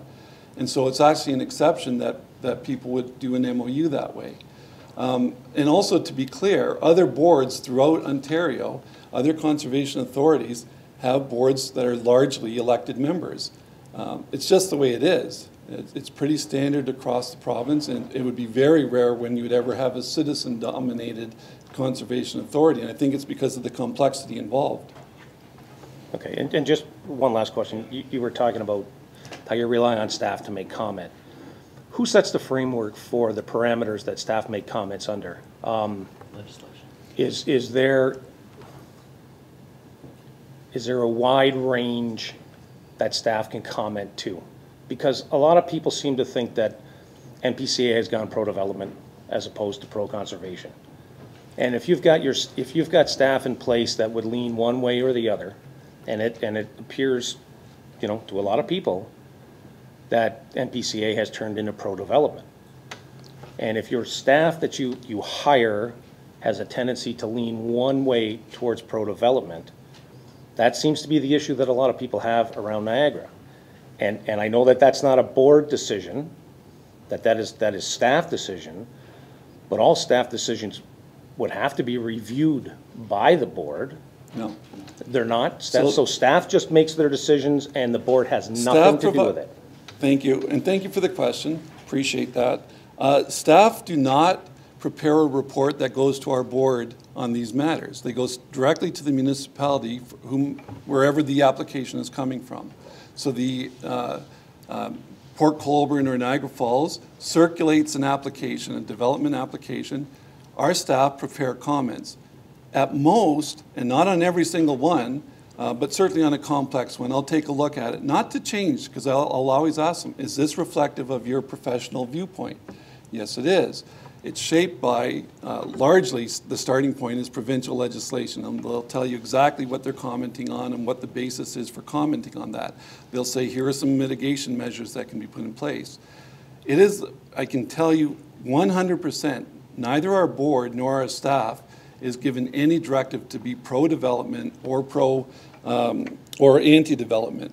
The comments are, it's really clear. And we actually say this every time we go out. We are not pro-development, we are not anti-development, we are a regulator, we are a commenter, and we deal primarily with provincial legislation. And yes, there are some local policies that get reviewed from time to time that kind of shape or give greater detail on some of those matters. But no, that does not come to our board. They would not review a specific development application. And that's what I'm saying. There's a lot of confusion out there.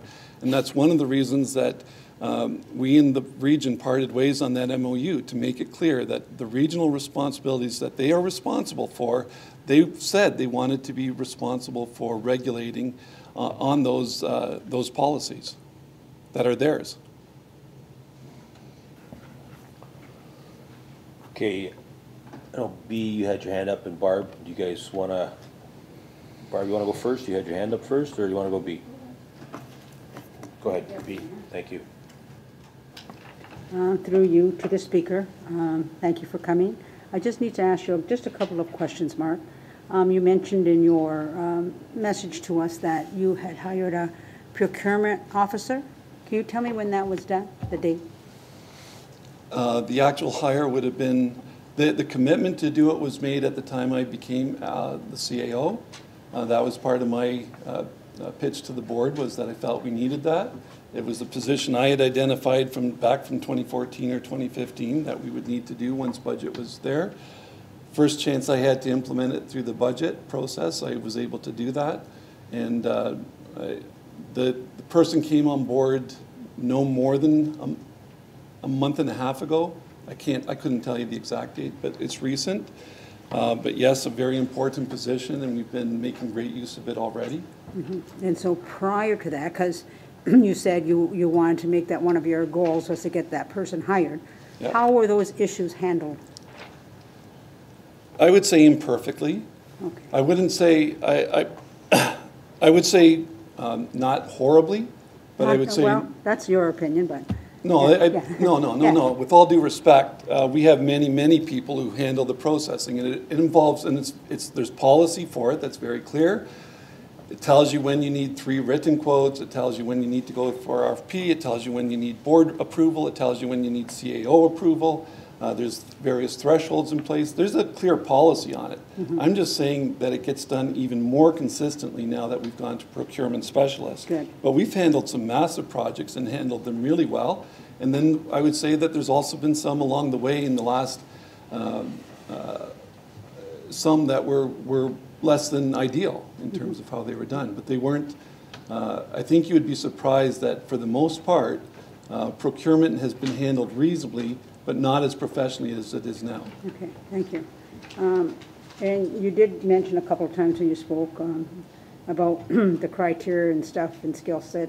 And if you've read Councillor Butter's motion, she just wants guidelines to be developed with criteria that's based on skill set, and to be carried out by the lower municipalities. I believe it's your officer, she's your Caputa, yeah, communication specialist, was kind enough to send us information. We got an email from her today, and she sent us information on that. And in Bill 139 in third reading on December the 5th of 2017, the MPP Jim Wilson wrote or said, municipalities, as you know, Mr. Speaker, cover the majority of the cost. So that's us. That's all the municipalities. And therefore, should have the ability to appoint. And that, should, no, it's just telling you what you're saying. It says should have the ability.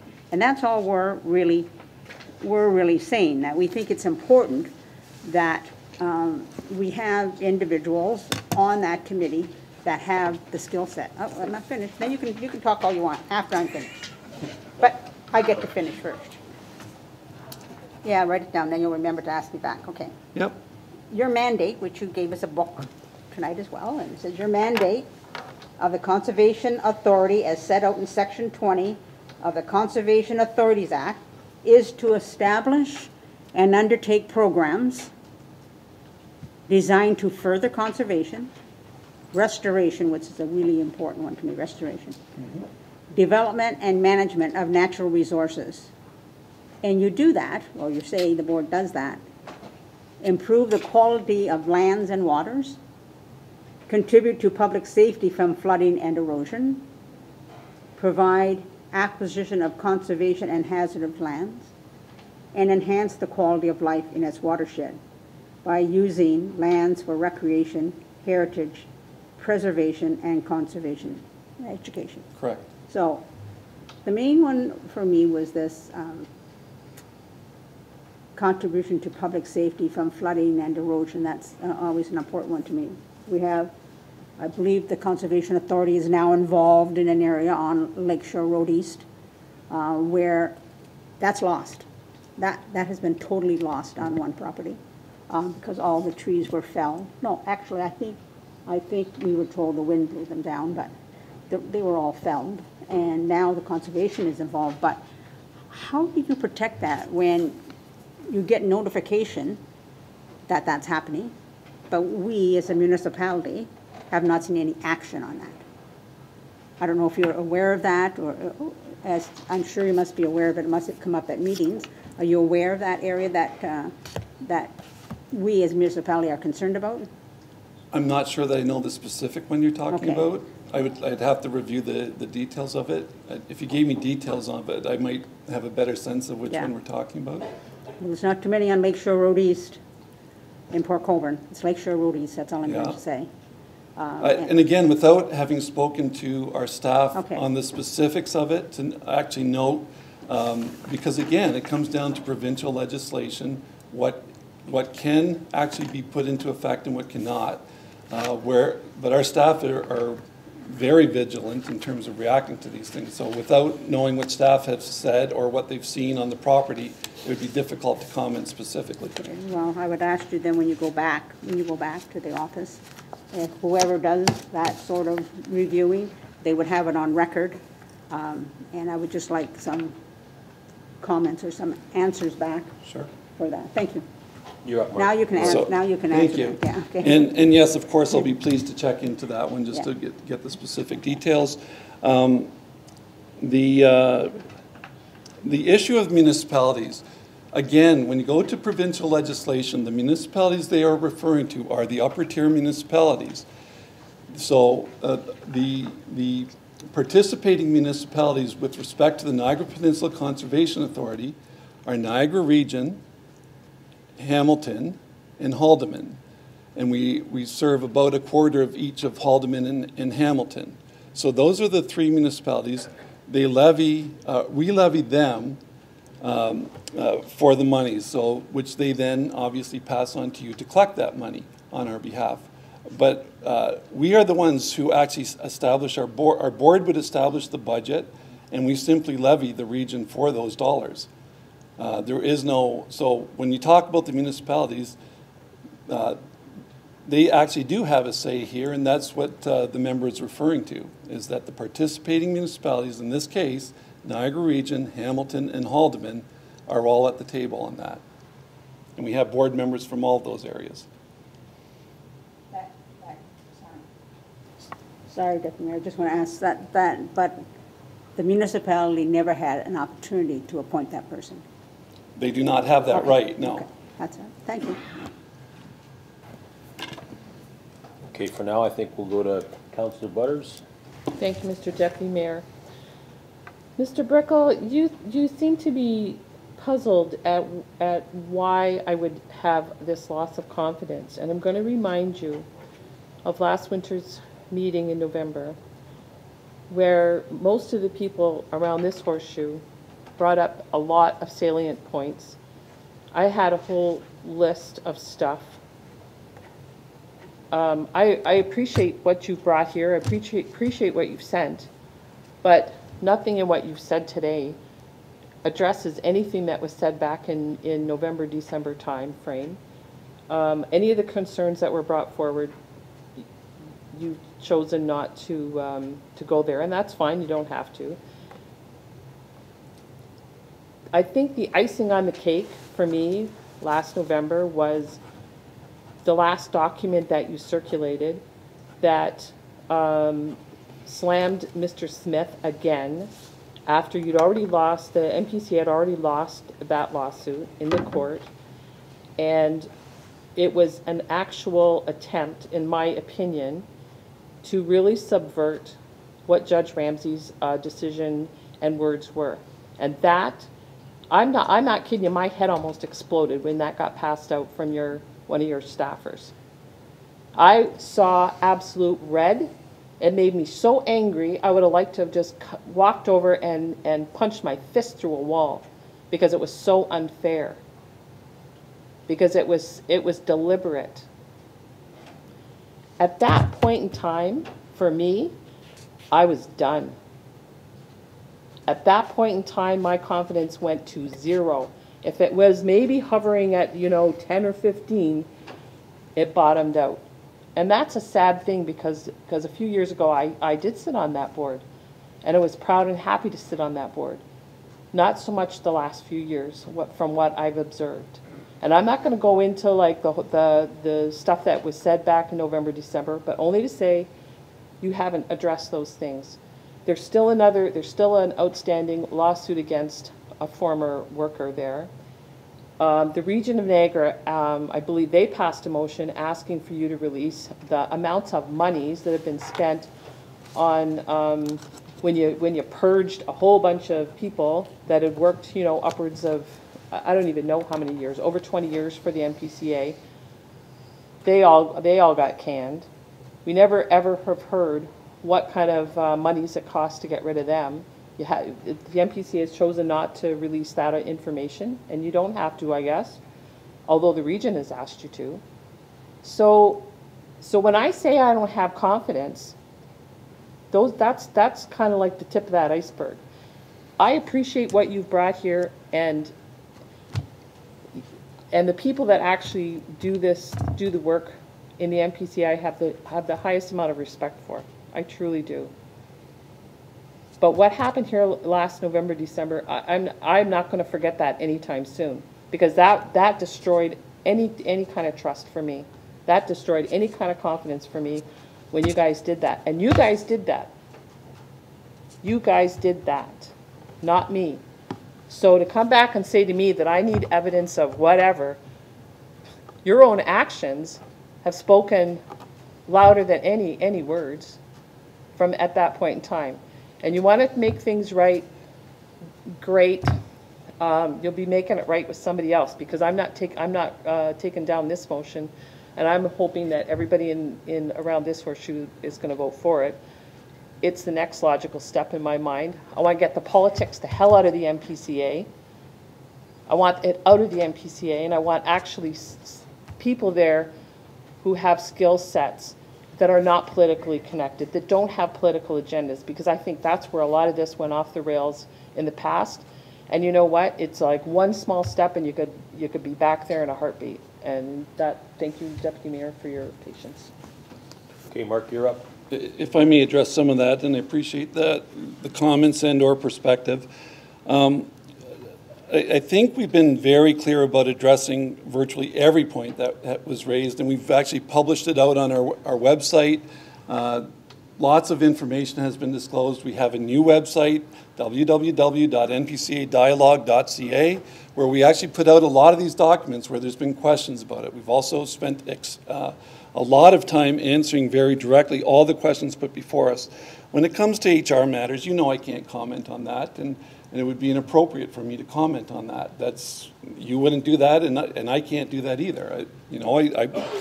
I know the details of all of those things, and so I've got all the information, but I can't comment to you on that. And with respect to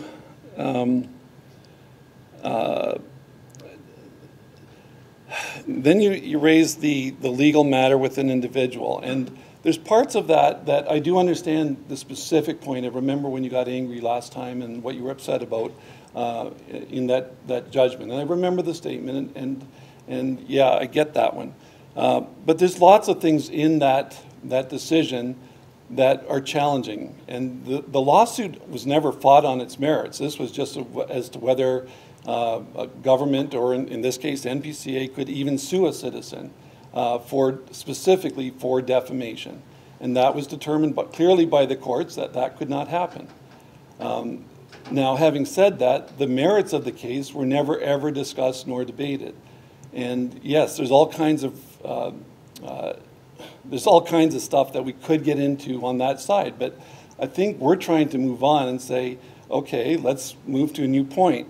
And what we are saying is, as I've said to you, your suggestion that there may be a different way to choose it, even though right now what you're proposing is outside provincial legislation, you may propose that. What I'm saying to you is there is no basis for saying that we are not respecting our mandate. There's no basis for suggesting that we are not open, and there's no basis for saying that we are not effective. And to say that, again, if you've lost the confidence of the board and management, that when there are so many good things that have been done, that it's very difficult to understand exactly where you come from on that one.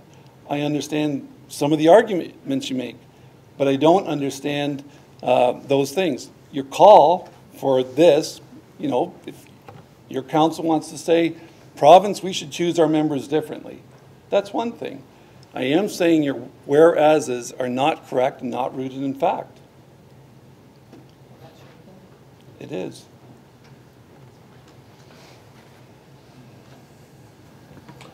Anyone else? Oh, Councilor Mayor.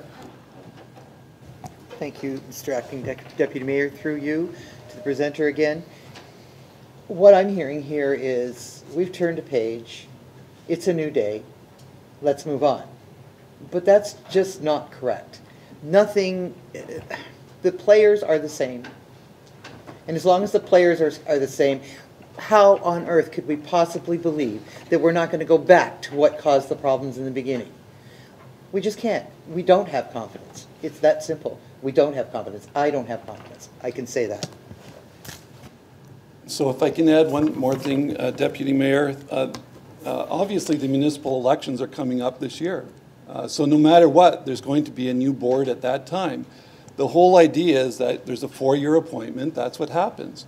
So at the end of 4 years, there may very well be a new board in place. We don't know that yet and won't know it until after the elections. In terms of, is it a new day? You know what? I have to work every day with our staff to make sure that it is a new day. Because you know what? It is difficult for them. I've got big shoulders, you know, I can take it, but it's unfair for our staff on a regular basis, and it's come way down. I think you'd have to acknowledge the temperature has dropped at least 1,000 degrees over the last year. And from our staff perspective, and we're investing hugely in training, for example, we're making sure that they have proper training, that they have career goals, career objectives, so that they can really grow as people. We're making that investment in our people, and at the same time, you know, of course we want the noise to come down, but not for me, not for our board members, because it's our staff members whose friends and family read an article and they think, what's going on at the Npca? Well, guess what? Our staff have also done a survey to say all of them, the vast majority of them hope to be working there 5 years from now and 10 years from now. We have turned a corner with respect to the staff. Okay, any more questions for Mark, Mr. Main? This isn't a question for Mark, Deputy Mayor. I was just going to ask the clerk if it's possible to split the amendment with Barb's permission to vote on A, which would be that the City of Port Colborne request the Niagara region immediately replace board members. The second would be that the Port Colborne request that the region establish guidelines for the recruitment, selection, and appointment of individuals to be in place during the next selection of Npca. I find them two different things. So I'm going to ask the clerk, is it possible to split that amendment, naturally with Councillor Butter's permission, because this is her motion? Yes, you can split the motion into 3 parts, or you can do the first part and then B and C together, your choice. Go ahead, Councillor Butters. I would prefer not to split the motion, and I'd like to call the question.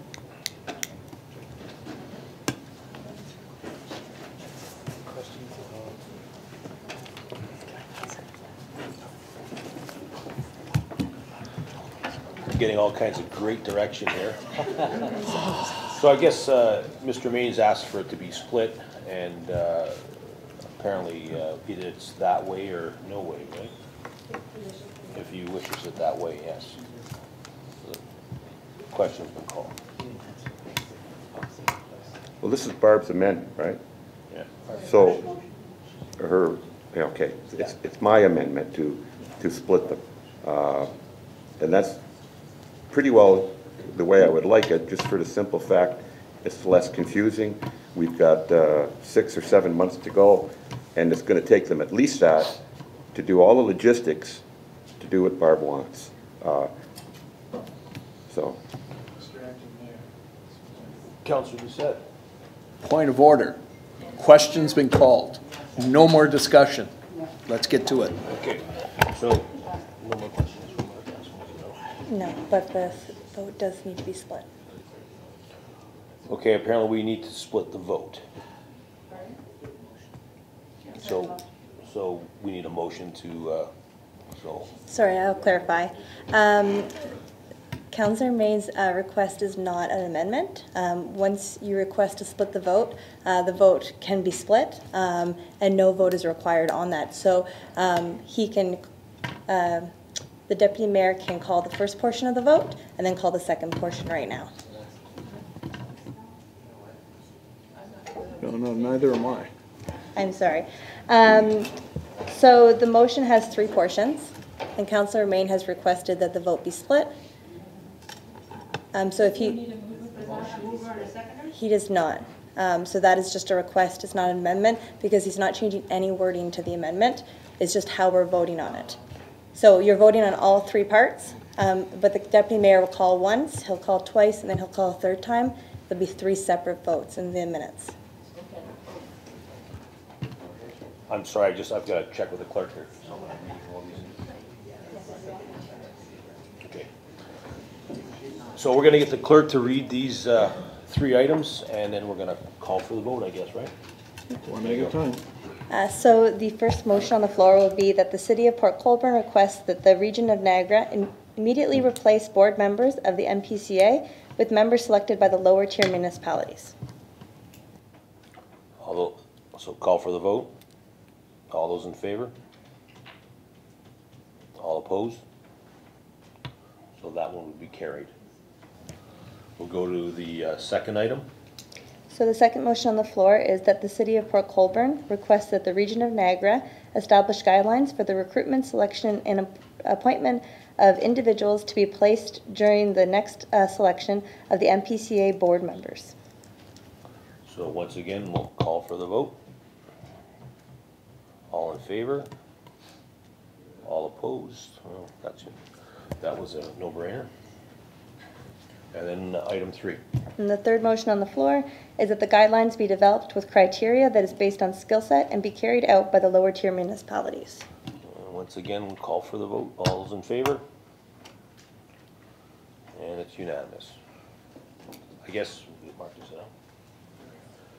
Mark, if you'd like to have a seat. You call the mayor back now. Thank you for your time, and I guess they're kicking me out of the big chair, and I'm going to go back to my little chair, and Mayor Maloney, would you please come back?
Thank you. We're at item number 3. It's Councillors Main and Desmarais who pulled this item. Thank you, Mr. Mayor. Planning and Development Bylaw Enforcement Division report number 2018-45, subject hunting at Gravelly Bay in Port Colborne. Seconder for the recommendation. Oh, you nominated John. Councillor Desmarais? All right. Yeah. Seconded. Discussion. Before or after?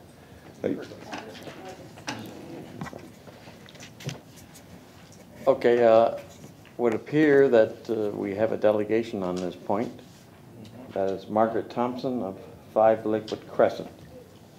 Mrs. Thompson, can you come forward? You have a report or commentary. You have maximum 10 minutes. And then it'll be questions and answers. Push the red button in the middle there. Hard. Okay, Mrs. Thompson, please proceed. Thank you, Mr. Mayor, and thank you, members of the council, for allowing me to speak this evening. I shall be brief. I'm here tonight to present the concerns of the residents along the shore of Gravelly Bay regarding hunting in the bay. This includes Tennessee Avenue, Rosemount Avenue, Lakeshore Boulevard, Oak Ridge Crescent, Orchard, Bayview Lane. That is some 180 homes. Our concerns are twofold. Firstly, we are concerned about safety in the area. During the hunting season, which is September through December, residents are fearful. They're fearful to allow their children to go out and play on the beach. They're even afraid to go out and have a walk themselves on the beach. Last fall, hunters were shooting at the same time as there were other pleasure craft and fishermen on the bay. This is very upsetting. Someone could get hurt. Secondly, the noise factor. The noise of shooting is really disturbing. Noise over water is amplified when it hits the shore or the land, to the extent that the children are frightened and visitors are alarmed. They think the shooting is nearby on land. The shooting begins before dawn, and it continues till after sunset. I can't imagine what they can see to shoot at when it is dark. Now, I realize that the city has no jurisdiction over the water of Gravelly Bay, and that the water in Gravelly Bay comes under the jurisdiction of the federal government. But when what happens on the water affects the residents on the land, on the surrounding city of the land, we need our city council to advocate for us. So we come asking that the City of Port Colborne Council make a resolution requesting the federal government to have an unbiased evaluation of hunting in Gravelly Bay for the public safety and the peace of mind of the residents. You see, ladies and gentlemen, this is no longer an area of seasonal dwellings. There's been a change in the demographics. When the hunting started, this area was all surrounded with seasonal dwellings. And now, it's all permanent homes. Thank you so much for your kind consideration in the matter. Thank you, Mrs. Thompson. Could you just stay there, Mrs. Thompson? Mrs. Thompson?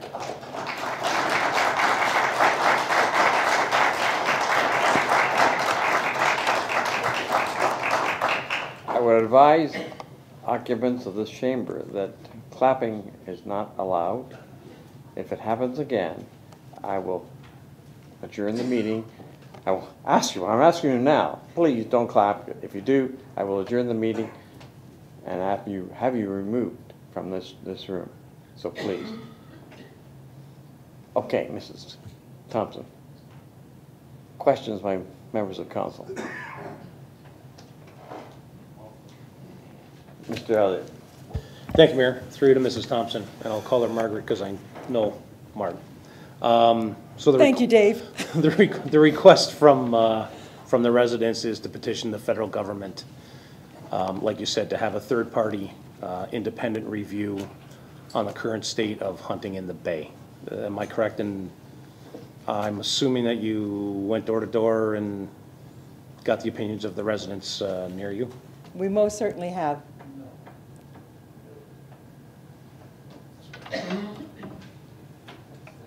Are you finished, Mr. Elliott? Yeah. Mr. Doucette. Thank you very much, Mr. Mayor.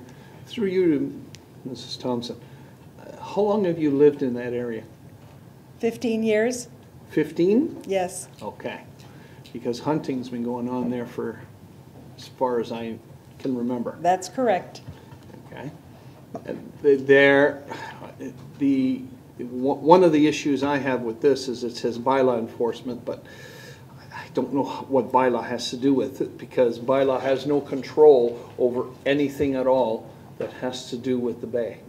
It's all federal lands. Therefore, it's even the name of it is wrong, and bylaw cannot do anything in any way, shape, or form.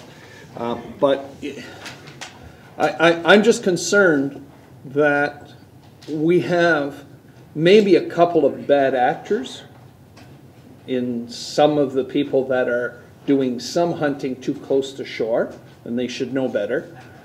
And the good hunters that have been out on the bay for years are now going to suffer for a couple of people that are making mistakes. And I have some concerns for that. Being an ex-hunter for quite a while, I'll be honest, I hunted for quite a while and I still have my license. And I found that as long as you're following the rules and doing what you're supposed to do, then there shouldn't be an issue. And to punish a group for a couple is wrong, after all I'm concerned. So I can't support anything that has to do with that unless it is proven to me that they are totally, completely, everyone is doing it the wrong way. Then at that point, we need an education program. Management is that.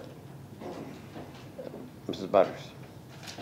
Thank you, Mr. Mayor. It's not so much for Mrs. Thompson, but so who does a person, like who does a Mrs. Thompson complain to when the say the shooting starts, well, after dark or before daylight? What is she supposed to do? What is anybody who lives on any of those roads supposed to do when if they find that happening? If our staff could help with that question? Through Mr. Mayor to Councillor Butters, Environment Canada Wildlife Enforcement Division needs to be contacted and made aware. It's the federal government. It's the federal government. It's not under the city's jurisdiction. And where are they located? Like, I don't know, Timbuktu, Burlington? It would be in Ottawa to start. So who would they actually have here to assist these residents with a complaint?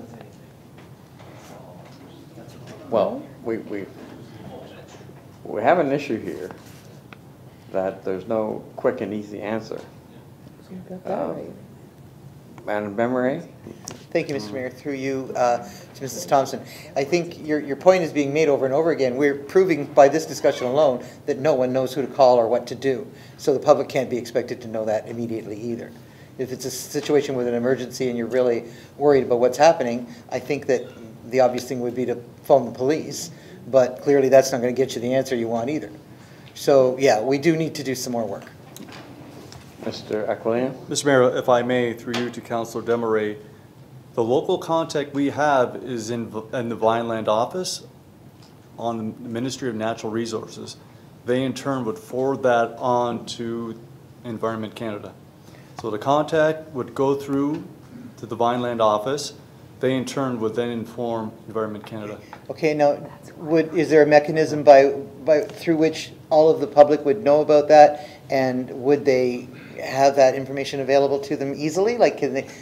How do we do that? Do we have a number that they can call 24/7 that we can give them that information? That's what I'm saying. There's a disconnect here that we need to fix. Through Mr. Mayor to Councillor Desmarais, what we'll do is we'll contact the Vineland office, because the contact we have is with the Ministry of Natural Resources, to find out what they would like us to do or to inform the residents or whomever to make contact with, and then we could report back to council. And then if that information is something that we can make available, we will then notify, or we will place that on our city's website to make that information available. Okay, thank you. I do have more comments, but it's really on the motion, not on the presenter, so I'll hold them for now.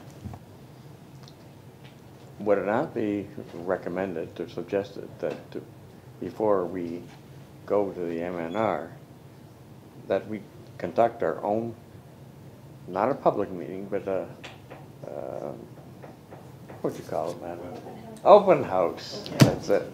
Through Mr. Have Mayor. an open house so we know which side of the issue some people are on, which side of the issue others are on, so that they have, when we go to them, we sitting here now don't know. Absolutely, Mr. Mayor. The thrust of this report before us this evening is to get council's direction as to how you would like us to inform the residents. We're suggesting that there should be either a public open house or another way that we can gather that information to report back to council, and then the council direction would need to be given to staff. The suggestion is, if there's a direction from council, if the council would like to then make a motion to the federal government, then our local MP is requesting a council resolution on the matter. If something needs to go to the federal government, then there would be a council direction to do so. But before we do that, we should consult in an open house both sides of the issue. That's correct, and then Mr. come Mayor. to a conclusion ourselves. We will bring forward a report with all the information that we've received. Okay, well, that would appear to be the direction to go. Councillor Kennedy, you have a question of Mrs. Thompson. Well, I know she wants to make another comment. So, okay. So, but I did before, if you could just, we had this discussion back in 2005. 2005. No. I think about that. And now we're sitting here tonight with all these people come out. I know they came for, they really came for the presentations. I know they did. But they're all here about that issue. Some are for, some are not. And guess what we got? Just so all of you know, and then I'm going to let Margaret finish off with some comments. In our report that we got, these are our options. Do nothing. They're giving that to council. Do nothing. Because council can do nothing. We can continue to forward all complaints regarding duck hunting in Gravelly Bay to the enforcement agency with the appropriate jurisdiction. Or this is what, after all these years, that's what we're getting after all these years, or we can make a resolution to the federal government. I just find it sad that they're all out to get an answer tonight, and that's our two options. Do nothing or make a resolution, which we should have made the resolution, back in 2005. Thank you. But Margaret, I'd love to hear what you have to say about the do nothing or make a resolution. Mrs. Thompson, do you have further comments? Well, many of the residents have already been to the Ministry of Natural Resources. When there are major problems happening on, for example, on a weekend, whom do we call on a weekend? They're not there 9 to 5 when something really awful is happening. I could cite examples for you, but I didn't want to bore you to death. I was giving you the bare bones. Excuse me. Excuse me. Yes. Can I have a little order, please? Mrs. Thompson is making a presentation. If there is an individual who can correct any errors that may have happened, I'm looking at you, Alf. Please do so. Otherwise, please keep quiet. Go ahead, Mrs. Thompson. So we are at, it's not me, it's a group, a large group of people. We're at our rope's end. You know, where do we turn to get help? It's not right that we should feel intimidated, fearful, having to stay indoors for 3 months of the year because we happen to have chosen to live on the lake. Perhaps there are, Mr. Doucette, perhaps there are only a very few. It's very difficult for us to know. It's very difficult to prove. And we're not out about that sort of thing anyhow.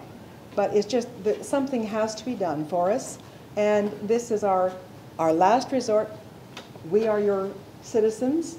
We are being affected. We live on the land in this city. And if all these things are happening to us because they originate on the water but come to the land, we have to come to you for help. Thank you, Mr. Thompson.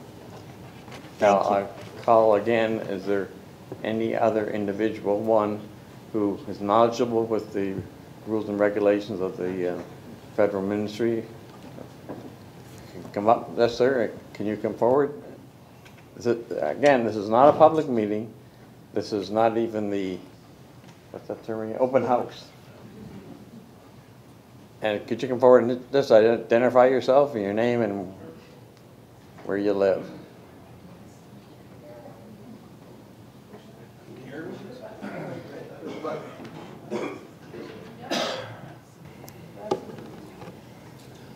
My name's Felix Barbetti. I'm with the Ontario Federation of Anglers and Hunters on their board. And with my friend Alfred Marinelli and mentor, I was formerly with Ministry of Natural Resources. In terms of reporting, and this is where it gets jurisdictionally difficult, the waterfowl hunting is administered, as you know, Mr. Mayor, through the federal statutes, the Migratory Bird Convention Act. Some of that is delegated down to the provincial enforcement officers, conservation officers. Conservation officers get their tips on an M&R tips line. The number's readily available. It's manned 24/7. Doesn't get you immediate action because of the limited number of enforcement officers available. The federal enforcement, there's 3 enforcement officers out of Burlington that service all of southern Ontario. The other way to report it is if you're aware of criminal activities or you're suspicious of something that is not right, and Alf will add that it helps to know the rules because that's what we're trained and taught to operate under. It's important to know that when somebody, if they're shooting after dark before the legal hours, they're in the wrong. You can also report that anonymously through Crime Stoppers, and you should have those numbers readily available to you. If we do get into any kind of a discussion or negotiation, we, from the standpoint of the Ontario Federation of Anglers and Hunters, would very much like to help come to the root of this situation as much as possible. Thank you. Mr. Marinelli, do you have any comments? Yes, I'd just like to say that for the people that they legally can hunt from a half hour before sunrise until a half hour after sunset. And anything after that, they're hunting illegally. Just so that people can know, and if they, and I encourage them to get a hold of the Ministry of Natural Resources if there's hunting going on after that period, before or after. Thank you, sir. Okay? Yeah. Are we ready to deal with this item? Go ahead, Tom. John? Thank you, Mr. Mayor. To me, I think the biggest problem here is enforcement. And I think the people you have to blame is the government. Because they've cut the MNR down so much that if you go to the marina and you look at their boat, their enforcement boat, and you know, the guy comes, there's only one guy on the boat. Now, the Niagara Regional Police have 3 people on their boat before they even leave the dock. This poor fella has to run the boat by himself. He unloads the boat, he loads the boat, and he does the enforcement. So, to me, any type of something that's going wrong, enforcement doesn't work unless the government gets involved and actually starts putting up some money in the MNR. To me, 90% of the responsibility is theirs. And you can't expect people to put up with you know, the fors and the against because the rules aren't being enforced. And enforcement, to me, is a big, big problem. Thank you, Mr. Mayor. Councilor Demery? Thank you, Mr. Mayor. I was the person who asked for this report in the beginning, and my intent was to have staff look for ways in which we as a municipality could put some controls in place so that both sides could have some happy medium that they could live with. That was the idea, and that's not the way this report reads at all. So I'm really kind of disappointed with the way this has turned out. And maybe that's my fault. I might not have been clear enough when I asked for it. So I'm going to be clearer now. I would like to see another report come forward. And to borrow some of Mrs. Thompson's language, which I did like, the unbiased report concerning public safety and peace of mind, I really would like to see those factors in the next report. After a lot of public consultation, the open house idea, reaching out to both sides of the issue and all of those people that sit in the middle, because it's a very strong middle here as well. Many people really enjoy hunting, many people are strongly opposed, and many people get both sides. So they're in the middle. Let's hear from all of them and come to some place where we can look at, is there anything that we can do as a city to put some controls in place and do an educational outreach as well, so that everybody understands. Here are the rules. If you're in breach, if someone's in breach of the rules, here's the next step. This is what you need to do. Let's take this and deal with it once and for all, put it to bed, and make sure that everybody in this room is respected and has all of their rights respected as well. That's all I'm asking for. Mr. Doucette, then Mr. Elliott, and then Mr. Main. Thank you very much, Mr. Mayor. I have no problems with staff putting together a report as to whether it is unbiased and knowledgeable about the ability to hunt, the ability to not hunt, where, and so on and so forth, and what kind of guns, and that's a concern of mine. I don't think staff can do that. Unless Dan can tell me otherwise, or Sherry can tell me otherwise, I don't think that's possible. Is there a way for everyone to get along? Possibly. The open house would definitely help in some way, shape, or form. But I don't believe that staff can give us that kind of report that we would need, that what Mrs. Thompson is asking for. But who do we go for that? I don't know.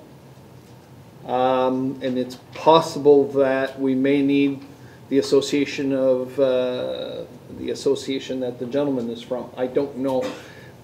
Or is there another group in the middle? Because no matter what you do, no matter what kind of report you get, there is always going to be some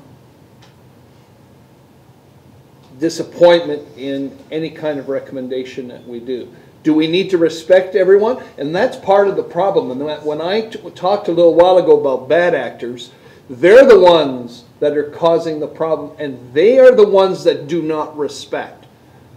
And why should we punish a group for the ones that are not respecting? And that's a serious concern of mine. Is there should be a way. And way back when I hunted, I mean, the NRP, the Niagara Regional Police used to come by and check us out all the time. Why would they not be able to come to someone that's only 50 yards away from shore, and that would create a problem?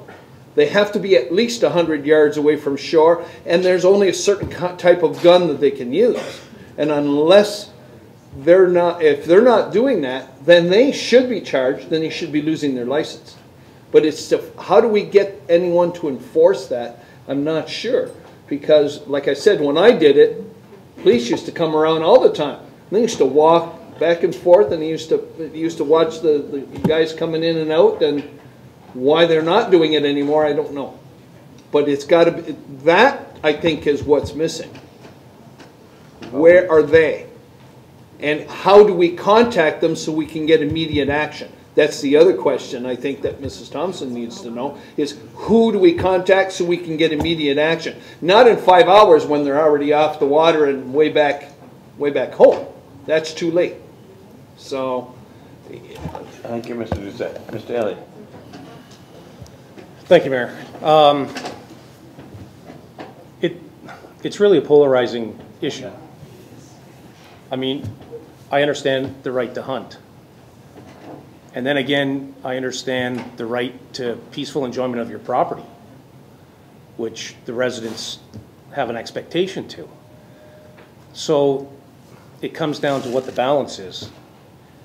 And I did have a conversation with a person that's in the audience tonight who may have a future in politics, because we discussed this issue. And when Councillor Desmarais had asked for a report for this coming forward, I was under the impression that basically we're going to talk about what we can regulate. And what we can regulate is Sunday hunting. And that's the only thing that we can regulate. Everything else is at a federal level and provincial level. And so that's the discussion that we had. And the discussion went, how do you balance the rights of one group against the rights of another group? And this person kind of caught me off and said, well, it sounds like what you need is compromise and open minds. And I just looked at him and said, yeah, you got a future in politics. So how do you balance that out? And it's a tough situation to be in, especially for council. How do you make a ruling or a judgment for one side and not for the other side? And how do you balance that out? And in the report where it gives us two options, we can ask for a public meeting and input. But basically the lines are going to be drawn because you're going to have you ladies and gentlemen that are hunters are going to put forth your stance, and the residents are going to put forth their stance, and we're going to be at exactly the same place that we are right now. And I guess from my perspective, after mulling this over, is if you petition the federal government, I'm not sure if things change in their minds. When you have the ability to hunt in the bay, was the law passed back in the day if and when the residents were permanent? And has that changed because now they are? When you hear people talk about safety and seeing people kind of contravene the laws and people are afraid to leave their houses, to me that's shocking that people in today's world that live on the lake are afraid to go outside because there's guys walking down the beach with guns. There's people that come to their house that don't understand that it's a hunting area, that hear the gunshots and are shocked at what they're hearing. Yes, we're a rural area. Yes, there is hunting. So how do you balance that out? My thought is, do you go to the government, do you petition them and ask for their opinion? If their opinion comes back that no, it's a safe area to still hunt in, do we then turn the discussion to how do we mitigate the lawbreakers? How do we catch them? Enforcement obviously is an issue because there's nobody readily available. You make a phone call and nobody responds until the people are gone. So it's a balancing act. And you can't dismiss the residents. They live there. And I know that there's a lot of you folks that hunt all the time. But you might not see the residents' perspective. It's noisy. It's in the mornings. I live on Clarence Street, and there's times I've been woken up with my window open from the sounds of gunshots. That's how far the sound carries. I can't imagine living on the lakeshore itself to hear the noise. And there's times I wonder, how many times are you going to shoot in succession? Because I can hear it quite often. It's rapid fire. I can't imagine what that's like living 500, 600, 700 feet from where they're shooting. So my thought was, ask the federal government who regulates it, is it still a safe place to have hunting? If they say yes, we're back to having a discussion about what's a compromise. How can we have safe hunting, alleviate the fears of the residents, and allow the hunters to go out and hunt? So I would say if we have an open house now, the lines are going to be dictated and drawn, and where do we go from there? That's where we are right now. And I mean no malice to either side, but you're diametrically opposed to what you want. So I don't know how you fix it other than start at the beginning. Ask the government, is it still safe? If they deem it a safe place to hunt, then we can have a conversation about how we make it even safer and how we can discuss what the residents want. So that's where I stand. Councilor Desmarais, you have the final word. Okay, thank you, Mr. Mayor. Okay, we come back to what my original request was and the way I've clarified it this evening. It's a multi-pronged approach, it really is. We have to involve the federal member and deal with the federal level as well. We have to make a first basic decision. Do we as a council want to cut our residents loose and say, it doesn't matter, go on your own, deal with it yourself? I don't think we want to do that. I think we want to be able to spearhead this for them. We have some very knowledgeable staff that is able to take a look through and come up with creative ways that we may be able to put some controls in place to give some relief to the residents while still allowing all the hunters their chance to enjoy their sport. So you've got to have both sides happy in the end. And each side may have to give a little to be able to have that happen. And I do see a couple smirks, but you know what? I just absolutely believe that we all have to live together on the same planet, so we should be nice to each other while we're doing that. So we need to be able to involve the federal member, get a report through staff that will talk about maybe ways that we can do some regulation. That may be eliminating Sunday hunting entirely. It may be cutting down hours. I don't know. What I'd like from staff is to give us some recommendations, to think about it, go through it, but to enter into some public consultation on it. And just so we're clear, pretty much every law and bylaw I've ever heard of came from someone breaking the rules or trying to create a situation that was something other people could not live with. That's how laws and bylaws get into place in the beginning. So should we make things difficult for people who enjoy something because there are some lawbreakers? Yes, sometimes unfortunately that's what happens. That's just the way it goes. And anybody who's really upset about some of the various dirt bikes and things racing through their community rather, that's where we're at with that as well. Just think about that. It's behaviors of some few will really impact enjoyment of the many. So let's find some ways to get along with this, get staff to be creative with it, and work as a council to try to help our residents take it to that other level. We can get our federal member involved. He's very, very familiar with everybody here. So we can see what more we can do from there. But that is my request from staff, to staff rather, is to get this report together and to be really, really clear on ways that we may put controls together. Mr. Aquilina. Mr. Mayor, if I can, I would like to have Sherry Hansen, Supervisor of Bylaw Enforcement, respond to some of the statements that have been made tonight, just to inform council of what actually is the rules and regulations. So, Mrs. Hansen. Thank you, through you, Mr. Mayor. In 2005, the provincial government requested if the municipalities wanted to have Sunday gun hunting, and that is wildlife. I don't have a report in front of me. It was a Fish Wildlife sorry, thanks, Dan. With regards to the Fish and Wildlife Conservation Act, that is a totally separate issue compared to the Migratory Birds Conventions Act. It has nothing to do with Sunday gun hunting on Gravelly Bay. Gravelly Bay was always allowed to have Sunday gun hunting under the Migratory Birds Act. The Fish and Wildlife Conservation Act went around and asked all the municipalities if they wanted to be added into the Sunday gun hunting on land. So you're talking about deers and rabbits and everything else. Different. So in order for you to request any changes to be made at Gravelly Bay, that's what you can see in the report. Under the Migratory Birds and Conventions Act, and I highlighted some of the areas of the first two of the regulations, which I was trying to get council to kind of move forward from that point, is the regulation with regards to the governor and council may make regulations that the governor and council considers necessary to carry out the purposes of provisions of the act and conservation, including regulations, A, providing the periods during which and areas in which migratory birds may be killed, captured, or taken. So if there's a request from council with regards to, we don't want hunting on Sunday, Mondays, and Tuesdays, but you can have it Wednesday, Thursday, Friday. There's a request that has to go through to the federal government with regards to them changing the act in this area.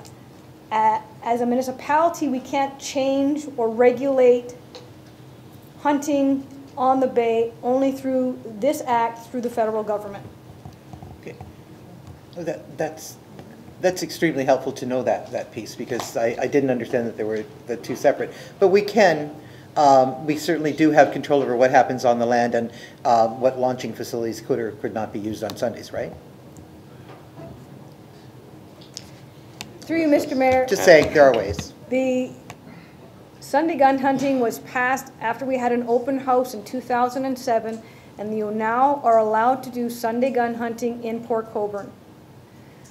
You have to abide by all the rules and regulations set out by the provincial government, making sure you have the appropriate tags, hunting season, having permission to be on private property, written permission, all those in place. We don't regulate any of those issues as to Sunday gun hunting on, you can only do it the third Sunday of the month. We don't do any of that. It's allowed under the regulation that you can do Sunday gun hunting in Port Colborne. Okay. Anything further? Mr. Aquilina, what do you require from, as council direction? Thank you, Mr. Mayor. I think Councilor Desmarais alluded to the fact that we need to have an open house. We will do that and provide the direction that we do that, and then we'll bring forward the report with the different options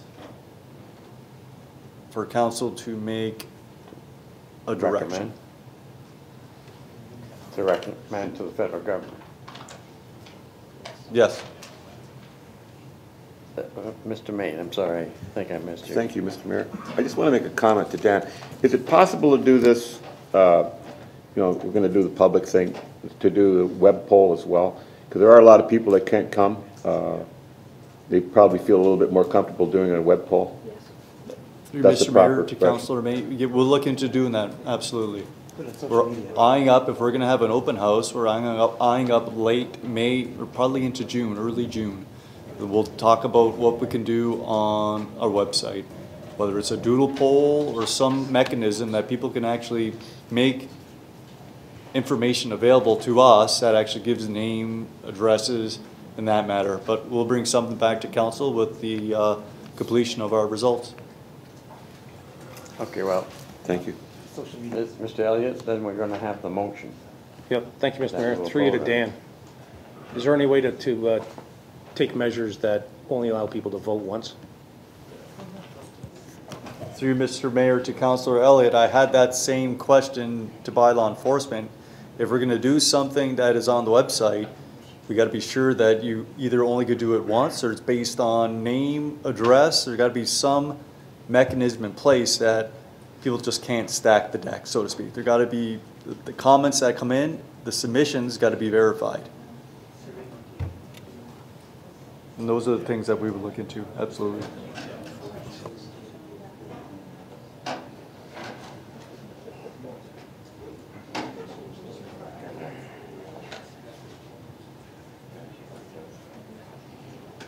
I'm going to ask the clerk to read out a draft resolution or motion for you to consider and then vote upon if you think it's appropriate or make any amendments necessary. Madam Clerk? Direct staff to conduct an unbiased evaluation of hunting in Gravelly Bay through public consultation, including an open house and an internet survey, and report back to council with recommendations moving forward. Pardon?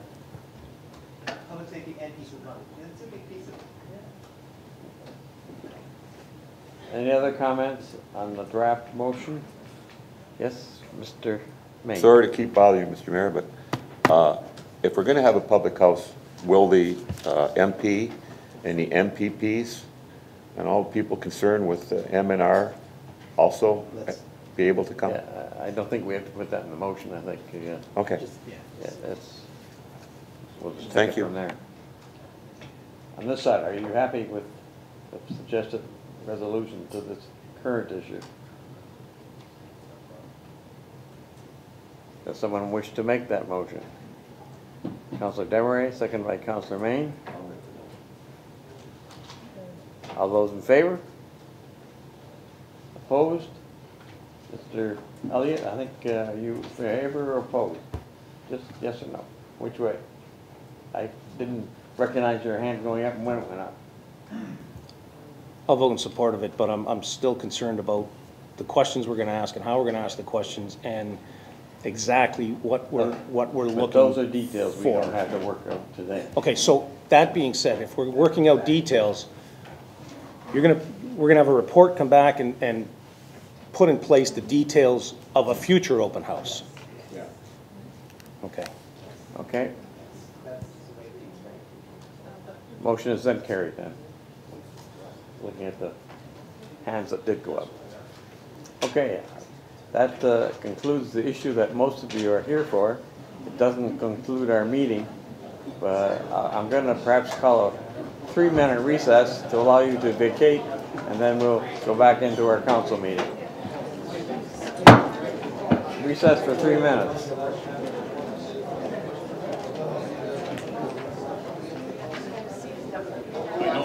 Okay.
wish to reconvene the meeting, please.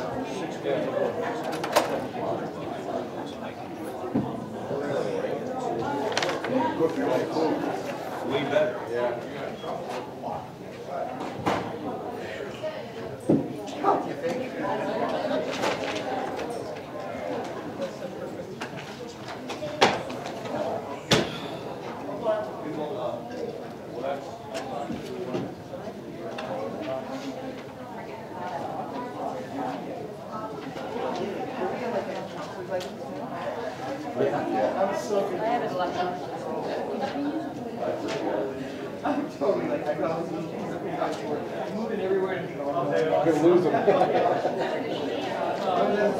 Okay.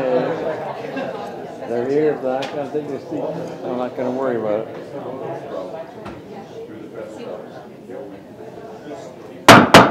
The meeting is now called back to order. We're dealing now with item 13, councilors' items. Any councilor have any concerns they wish to bring forward? Mr. Danch. Thank you, Your Honor. Just two items tonight. I've already spoke with Ashley there. She's got something on her agenda, but my hockey career continues, and there is a dull roar in the room. Can we please exit the room, and we want to continue our meeting. No problem, Your Honor. Okay. Like I said, there's my hockey career continues, and we're off to the finals. But this past week we're in room 2, and we've got no hooks for our towels. I don't know if we missed the count, but they're there in every room but room 2. And Ashley says she's going to look into that for me, so I appreciate that once again, and so do the boys in the room. Thanks for that update. Second item I have, and is towards Steve, is that my favorite street being Main Street and the lights that don't work. So the light in front of the, across the street from the Dukes, I know I've complained about it 3-4 times in the past. It's out again, and I don't know, like, if we're paying someone to fix this thing, we shouldn't be paying them because it's just not standing up. So if they could look into that one more time, thank you so much, Steve. Any comment? Through you, Mr. Mayor, to Councilor Danch, we'll take a look at it. Maybe we'll dig a little deeper and see if there's an electrical feed issue that's going to that pole rather than just a ballast or a light fixture issue. To my right, any other councilors' items? Mr. Main and Mrs. Butters. Thank you, Mr. Mayor. I have quite a few, and I'm glad Steve's here, and I'm glad he stuck in here. So I have a couple of issues here. One is a light pole at 172 Catherine Street. It's one of the old concrete poles, and it seems to be split right up the middle, and I was kind of worried that maybe one of these days it's going to fall over and hit somebody. Okay, and the other one, if you're going to, I'll give you time to write that one down. There's a piece of PVC pipe sticking out of the ground in front of the 7-Eleven store, right by the light, and I don't know who put that there, whether it's the region or whether it's us, probably the region. And it's sticking up about 1.5 inches to almost 2 inches. It's just sticking up there, so somebody's going to trip on it, and we'll be the ones that'll be responsible for it. And the other ones are, if you got that one written down, I don't want to speed you up too much. The remedial work done after the big freeze. I still have a few on my list, and I just wanted to know when we're going to get around to those. One's at 59 Michael Drive North, and it still has the pylon sitting on the guy's lawn that's been there since last year. I don't know whether it belongs to the contractor or not, but that work hasn't been done. 109 Steel Street, he still has a hole in his lawn right by the curb. That's a tripping hazard just for him when he mows the lawn. And the other one is 106 Knoll. That is a complete mess in the front. Now, my question would be, did we hire a contractor to do all this stuff and it's not getting done, or did they bail, or? Through you, Mr. Mayor, to Councilor Main. What we've done is we had the contractor come out. He ended up replacing the services. The reinstatements were left to the city for our own forces. Typically, we get better pricing that way because we're dealing with strictly an asphalt contractor or a concrete contractor. I'm not sure as to why they were left behind. There may be some extra work that needs to be completed, but I'll take a look and see if they are completed. If they are completed, then we'll have them restored this year with our contractors. Okay, and the last one, but not least, is I know we're going ahead with the project at Sunset Park, And a resident brought to my attention that the backstop needs some repair. It's probably 40 years old and it's pretty rusty and dilapidated, and I was wondering if we could include that in the work that we're doing at the park, because it looks terrible and somebody might get hurt on it as well. Through you, Mr. Mayor, Councilor Main. I was speaking with our parks foreman about this too. They're going to be revamping the baseball diamond out there. The backstop wasn't included in that, but I can mention that to them as well and see if we can have that completed. Thank you so much. Appreciate it. I guess it's Mrs. Butters and then Mrs. Demaray. Thank you, Mr. Mayor. A couple things for, through you two, I think whoever can answer it about the Pleasant Beach Garbage Depot. I sent them in earlier, so give staff a chance to hopefully have some answers. So roof for the enclosure, when? Through you, Mr. Mayor, to Councilor Butters. The items still left on there are the roof, the signage that has to go up on the roadways, and the camera as well. So they're all planned to be for the first week of May. What we're trying to do is get in before the May long weekend to have everything accomplished for when the residents come in for vacationing. The roof contractor's already contacted. We're still getting together for the camera itself, and then the region will be issuing out notices to the residents, letting them know what to include in the bins and also how to access it to make sure it's locked up, and there will be an access code that's provided in that as well. Okay, so that's all going to be happening kind of early May? Perfect. Hopefully before. Okay, and my other question to do with the enclosure is that there was items put inside of the enclosure, and I wondered who's going to clear those out? Through you, Mr. Mayor. For the time being, we've been completing that up to date, and up until they turn it over, it'll be us. Okay, because apparently there is stuff in there, I guess, like some big stuff. My other question is probably maybe more to Dan, I think, and it has to do with the signage to redirect visitors to Centennial Beach and Nickel Beach. Away from Pleasant Beach. Through Mr. Mayor to Councilor Butters, I actually had the conversation with Steve today because we had at one time signage on the Pleasant Beach road allowance that we removed, and there was some discussion whether or not we were going to put that signage near the actual dumpster, the container that we have there. If council is looking for additional signage from the one that we used to have on that road allowance of Pleasant Beach, sign? The one that was screened by the, that sign there. The confusing sign. So if council wants to give direction to place more signage than the one that we're going to post again at the entrance to Pleasant Beach Road, we did put signage as well further along Pleasant Beach Road as you get to Shirkston Road. So there would need to be direction from council if you're looking for even more signage. Well, I think what I'm really looking for is that there be signage, you know, in around the Pleasant Beach, Shirkston Road area that gets, so they're not even going anywhere near that beach, right? To get them away from it totally. So that was, I think when Councillor Bodnar mentioned it, he was sort of talking along the same line, is to get that kind of signage, sending them over to Centennial way before they ever even get to down at the end there. Because once they get at the end, they're there, you know? If we can get some signage up at that corner, say, Pleasant Beach and Shirkston Road, that gets them heading west and getting them headed over to, directed over to Centennial Beach, for example, that would be good. Because once they say that, the confusing sign, I tell you, I never saw such a sign in all my life that it didn't help me find anything, and I know where stuff is. So, so we need like smaller, I think small signs that say, okay, this way to Centennial, and follow it over to Centennial Beach. You know, if we want to get people there, we've got to show them where it is, because it's not a well-known place at all. Nickel Beach is probably better known, but as far as close by, Centennial is the closest, and our staff's doing some really good work at Centennial to actually get it ready for what we hope will be more people going to that beach. and get them away from where we don't want folks. So that would be my suggestion, is like, how else can we get people to Centennial Beach unless we kind of show them the way, right?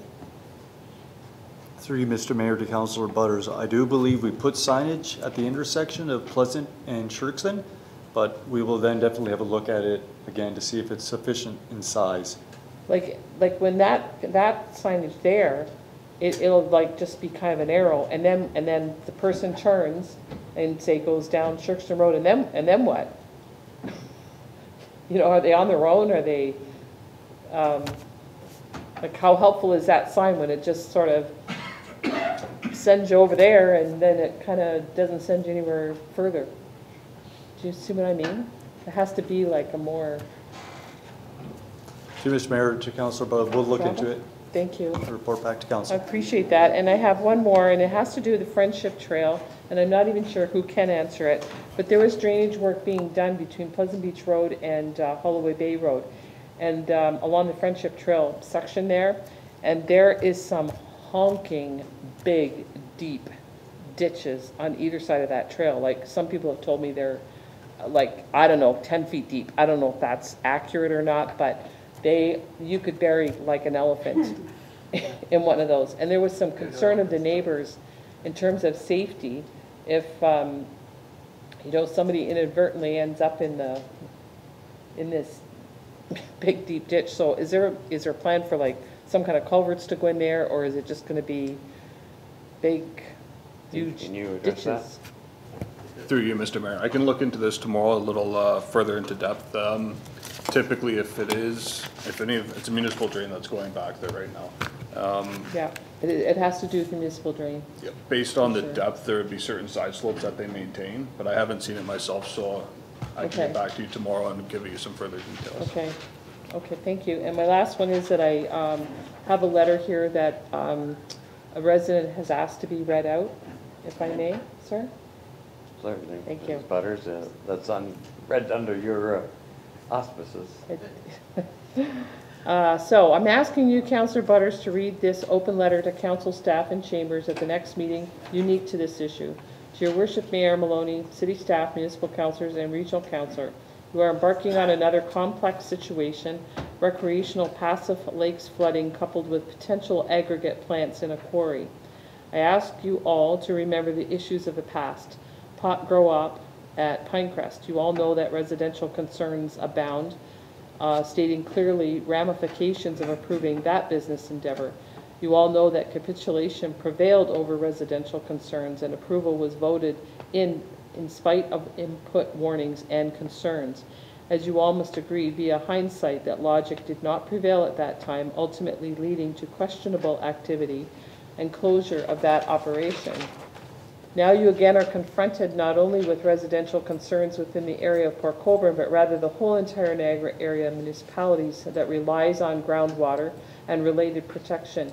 As a tax-paying resident and one that has a fresh water well on my property within Ward 4 of Port Colborne, I'm asking you all to remember the Pinecrest Grow-Op approvals, such to be a renewed awareness of your responsibilities to the environment, the water courses, and aquifer protection, and the population via all environmental concerns, that all tribunals, be they regional, conservation, municipal, provincial, and remiss not to even add federal, to be all in one approval accord only after reviewing all the facts and concerns before any go-ahead is provided, including any immunity to time frame pressures.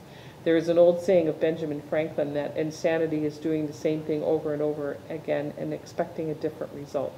Thank you for your time, Ronald Smith of Empire Road in Sherkston. And so he's very concerned about his well and the stuff that's going on in the quarry and decisions that we have yet to make. So thank you, Mr. Mayor. Okay, Mrs. Butters. Protestant, so. Okay. Perhaps you owe counsel. Mrs. Emery. Thank you, Mr. Mayor. Through you two, I have a few items, so we'll start with Steve. Steve, first of all, let me say thank you so much. I got a wonderful compliment from a resident this morning, and while I was saying, oh, thank you, I had to actually tell him the truth and tell him, well, it really had to do with Steve. So I do thank you. The street cleaners were out there taking care of that mess. It was wonderful, and the residents were very happy. So that was a good thing. So thank you for that. Now I'm going to hit you with something else. The corner of Mitchell and Durham again, or sorry, and Lewis again. Great big garbage pile from corner down to driveway. Again, I have several pictures, taking them on a weekly basis. It's back. Now, this is the same building that people were actually moved out of, the fire department moved them out of. This is occurring constantly now. So, and it's after, I always make sure that I take these pictures on the Monday after the garbage has been picked up. That's what it looks like. I'll be happy to share them with you. That needs to be dealt with. I don't know how we're going to deal with this. It's a habitual situation, so we have to get that dealt with somehow. But that is a real problem. There's that. Okay. So I would ask that you would take that on between you and Sherry, for a bylaw. Maybe the two of you. I know that the construction company's in the area, and some of this is getting in their way. That's why I'm bringing you into this as well. So there is that. And now, speaking of the construction company and some of the problems that are coming with all of that. We all know how disruptive it can be to have construction going on in a community, but when an entire neighborhood is ripped up, it can really be a problem. So every street of the East Village has been ripped up and is in some state of disrepair in every case. There's not one street that is finished. There's just not one. And when one does start to look finished, it springs a leak, and here we go again. So another hole is dug. And this is continual. It's a real problem. People's lawns are still ripped up, and I know it's early in the season, and obviously Mother Nature hasn't decided to grant us any warm weather yet, but there still are problems with that. Pipes sticking out of houses that really look ungodly and don't need to be that way. I did make a suggestion to you before that we have some kind of an open house where we have city staff there and have representatives from the construction company there, so residents can come in, air their concerns, take you right to the problem, show it to you, and you can give them a flat-out answer as to what's going to happen and when it will happen. And that way it should take care of a lot of the problems. And I don't mind answering my phone, but when I'm getting 5, 6, sometimes 7 calls in every day, there's a problem. So we need to deal with this, and I think the best way is just make it very clear, answer all the questions, be open and transparent about it, and don't hold anything back. That's the best way. Set the right expectations. So can I rely on you to get something started as far as getting an open house together?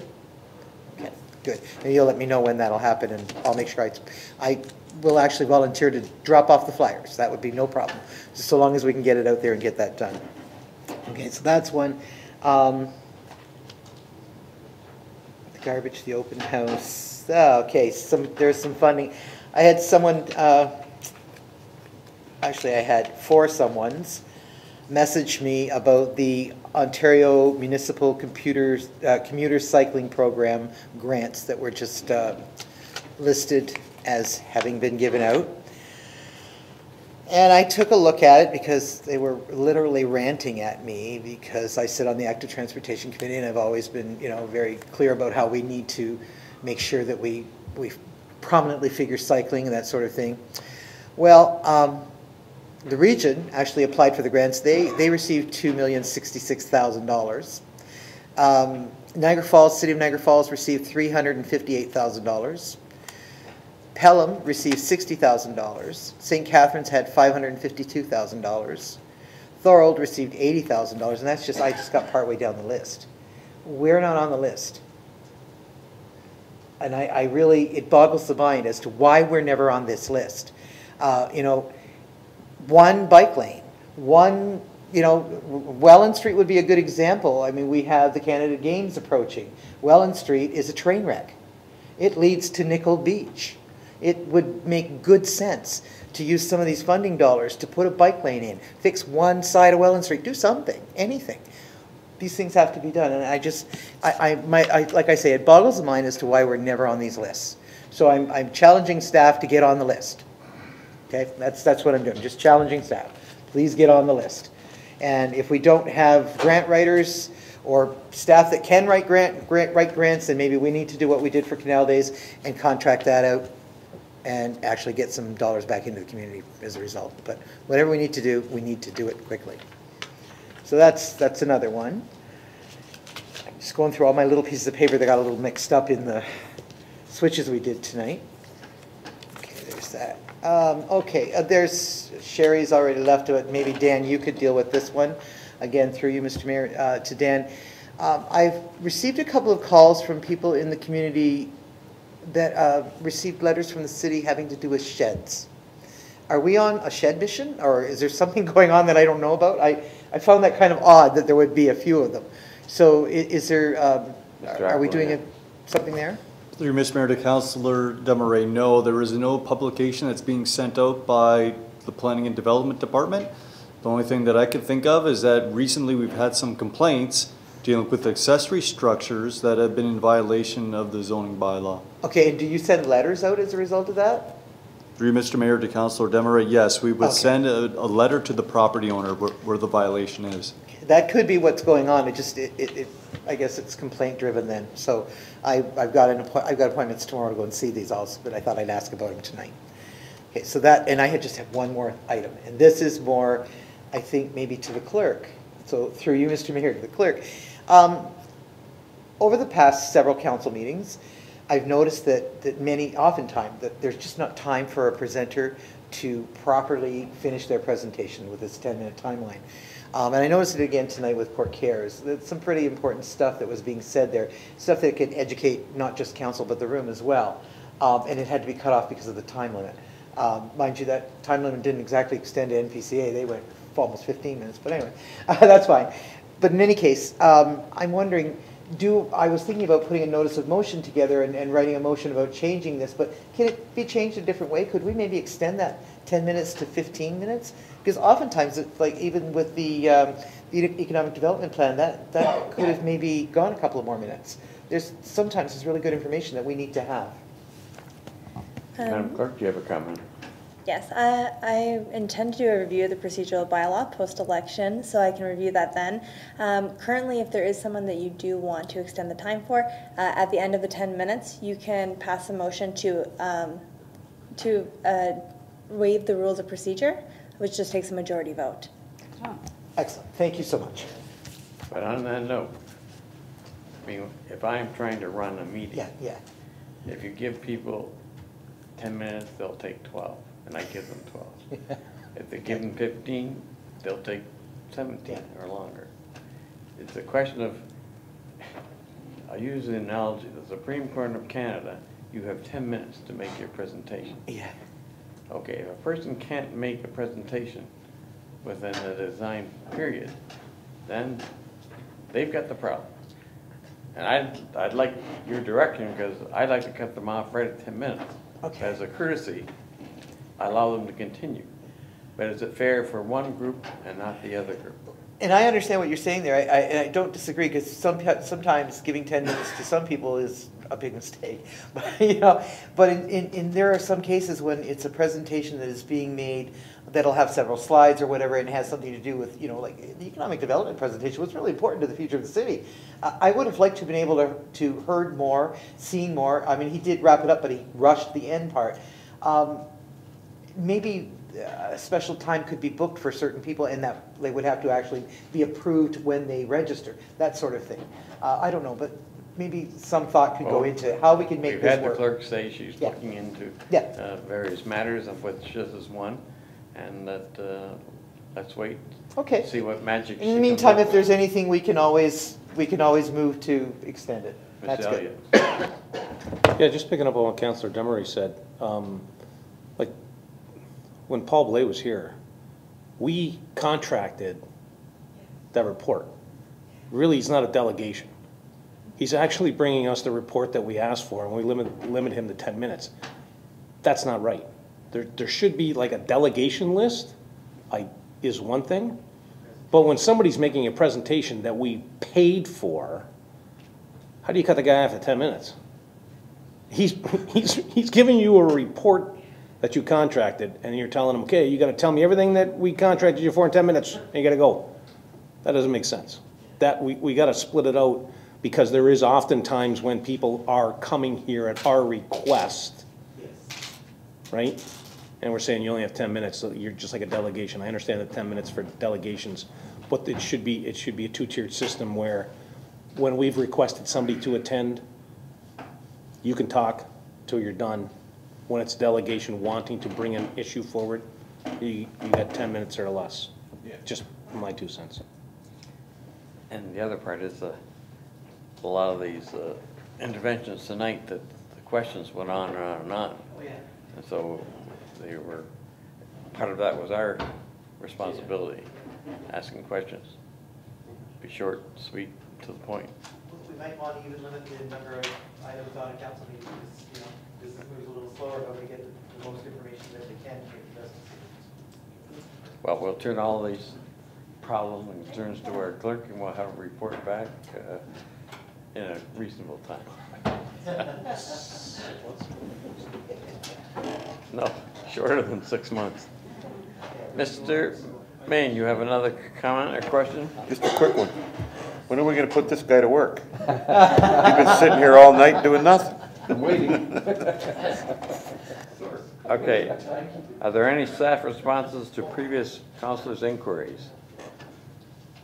Yes, Mr. I never had councilors' items. I just got a couple quick ones, really fast. I'll hit Steve up. Sunset Park meeting with residents for the basketball court coming. Through you, Mr. Mayor, I can speak with Ashley and see when it's going to be scheduled for an open house here. Beautiful.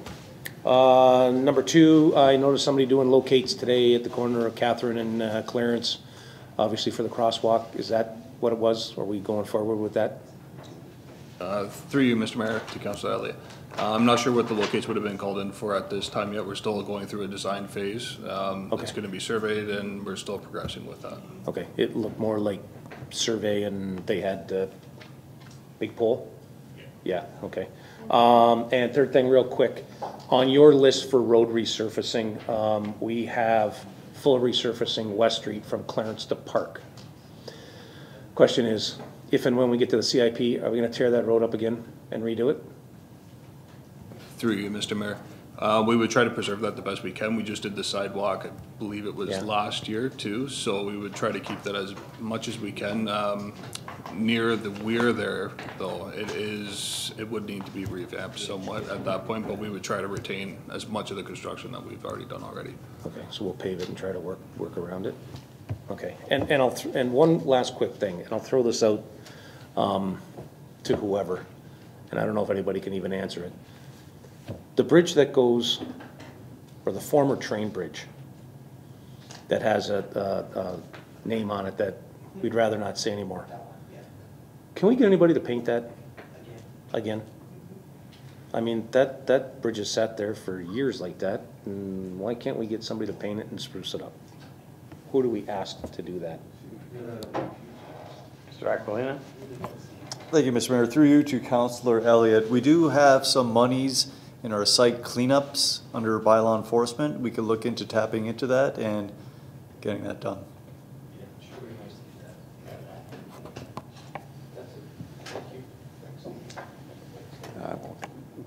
Picking up on what Mr. Elliott had referenced in the CIP, if we are doing the crosswalk for the Catherine and Clarence intersection, where will that fit into the CIP? We have to rip that up as well? To you, Mr. Mayor, we're looking at actually establishing the curb lines as it was presented in the CIP. We're reviewing the infrastructure underground in that area as well so that we can update that before the sidewalk and roadworks occur so that we don't have to rip it up and we can tie into that section eventually if that does occur. Okay, thank you. Chief, are you on? Thank you, Your Worship. I didn't even have to put my hand up. I have 2 things. We're ramping up our fire safety program again. A number of residents in the area of Clarence Street, the boundary basically is Clarence Steel, in that particular area of the city have been sent letters asking them to set up appointments, and we've been getting a number of phone calls every day to go in and inspect their homes. So that's just wanted you to know if somebody does say something about getting a letter from the fire department, that's what it's all about. The second thing is I just want to touch on that Councillor Desmarais brought up tonight with regards to the Mistral Street address. I'm sure Council will remember when we had the delegation here with regards to wanting a reduction in the fee that we had charged for that particular property. The finance company repossessed that property, and they promised us, that they were going to make a difference to clean that property up. Well, we recognize there's some ongoing issues, but I will tell you this, last Thursday we were notified the property has been sold, and they've asked for us to provide them with an up-to-date status as to what stands where and who's going to deal with what. We're still taking the original owner to court based on the previous charges, but I will tell you now that we will contact both the finance company tomorrow, and we'll make note in the report that goes to the new purchaser about the status of the property. Thank you. Any other responses by staff to previous councillor inquiries? There being none, move on to the final item on the agenda, any notices of motion. Yes, Councillor Kenny. Thank you, Mr. Mayor. Thank you, Amber, too, for helping me with this. But I'd like to give notice of motion to reconsider our. I guess, do I have to explain that, Amber? No, notice to reconsider. Now, I'll do that on April 23rd, a vote to reconsider and a vote on the motion. And that will be April 23rd. Thank you. Is it like a secret? Thank you. Say what the item is, sorry. Oh, you want me to tell them that? Yeah. Yeah. No surprises. It's about how we handle our fiber funds. If you'll recall, we put that original money aside, and that money that we put aside, it was my understanding that was supposed to be used forever and a day, as long as the money lasted, until it was, I guess the fund was totally depleted. But I want that reconsidered because our treasurer and I have a different idea on how that was going to work. He thought it was just the interest that we gained on that money, and it's my understanding it's not the interest, it's a set amount. And we can choose that set amount, whether it be $25,000 or $30,000, and not just the interest on that account. That account, right from the beginning, when I was in the meeting for hydro, I made sure, when I was sat on that board, and I made it very clear that that's what I wanted left. The original investment made by the city, which is $775,000, stay in an account and be used for the grants that we hand out twice a year. So somehow it got lost in my interpretation and the treasurer's interpretation, and so I need to bring that up. We have the notice of motion, right. Mr. Treasurer, that maybe we could deal with it when she actually brings the motion. Correct. Yeah, just yeah. Clarification, go ahead. Yeah. Just in addition to what the original motion or the original recommendation was, this, she's correct, Councilor Scanlon is correct, $775,000 put into reserve, and that the interest from that would be paid for or used for the grant applications on a go-forward basis. So the reconsideration is now, because that was the original recommendation, the reconsideration that Councilor Kennedy is looking for is that the interest plus a portion of the principal amount would be used up to a maximum amount on an annual basis. And I believe that amount was $30,000. So that would be what Councilor Kenny is bringing forward. You're getting correct? That with That's correct. That's exactly, yeah. Okay, thank you. Thank you. And Mrs. Butters, you have another notice Yes. of motion. Yes, thank you, Mr. Mayor. I'd like to make notice of motion to be brought forward April 23rd regarding the necessity of an investigation into the hiring of the CAO of the region. Okay. Preferably by the ombudsman, but. Okay, thank you. Any other notices of motion? There be none, I'd entertain a motion for adjournment. Moved by Councilor Danch, seconded by Councilor Demery. All those in favor? Carried. We now move on to the City of Port Colborne regular meeting of council 08-18 on Monday, April 9th, which is today, following the committee of the whole meeting. Are there any addendum items, Madam Clerk? No, there's not. At this point, I entertain a motion to confirm the agenda. Moved by Councilor Main, seconded by Councilor Demery. All those in favor? Opposed? Carried. Are there any disclosures of interest this evening?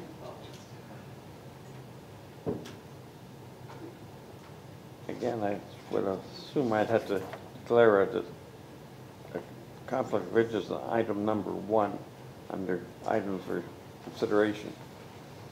Madam Clerk. I'd call for a motion to adopt the minutes of special meeting of council 06-18 held on March 26, 2018, and a regular meeting of council 07-18 held on March 26, 2018. I'd like to entertain a motion of Councilor Doucette, seconded by Councilor Demery. All those in favor? Opposed? It's carried. Determination of items requiring separate discussion. Being none? Okay, well, yeah, I'm going now. Yeah. Moved by Councilor Demery, second by Councilor Kenny to remove item 1 on the items requiring. And I'll call for motion to vote on all items except item 1. All those in favor? Opposed? Carried. Now, on item 1, I won't vote, but I would suggest that hopefully I will not have to leave the chair just to get it through. Would you like Deputy Mayor to call the vote? Deputy Mayor, could you call the vote? Item 1. Call the vote on item 1 there. All in favor? All opposed? Yes, carried. Carried. Thank you, Deputy Mayor Dench. Are there any proclamations, Madam Clerk? No, there's not. Minutes of boards, commissions, and committees. Could you read those out, Madam Clerk? There's minutes of the Environmental Advisory Committee meeting of January 10th, 2018. Minutes of the Port Colborne Active Transportation Advisory Committee meeting of January 15th. And minutes of the Port Colborne Economic Development Advisory Committee meeting of February 6th. Thank you. We deal with those minutes, board meetings, etc. in bulk. All those in favor? Opposed? I'll move that. I'll second it. The evening's getting late. Madam Butters moved it, Councilor Doucette seconded. Call for the vote, all those in favor? Opposed? Carried. Are there any bylaws, Madam Clerk? There are 2 bylaws. The first one is 6566-21-18, being a bylaw to adopt the estimates for the City of Port Colborne for its own operations for the year 2018, and 6567-22-18, being a bylaw to adopt, ratify, and confirm the proceedings of the Council of the Corporation of the City of Port Colborne at its regular meeting of April 9th, 2018. Thank you, Madam Clerk. I have a motion to adopt those bylaws. Moved by Councilor Doucette, seconded by Councilor Kenny. All those in favor? Opposed? It's carried. Now I would consider a motion to go into closed session. Council do now proceed into closed session in order to address the following matters. Minutes of the closed session portions of the following council meetings, February 26, 2018, and March 12, 2018. And the Planning and Development Department Planning Division report number 2018-49 with respect to the Port Colborne Quarry Site Plan Agreement pursuant to the Municipal Act 2001. subsection 239-2F, advice that is subject to solicitor-client privilege, including communications necessary for that purpose. Call for the motion to move into closed session, moved by Councilor Danch, seconded by Councilor Demery. All those in favor? Opposed? It's carried. Thank you, staff. Thank you, council.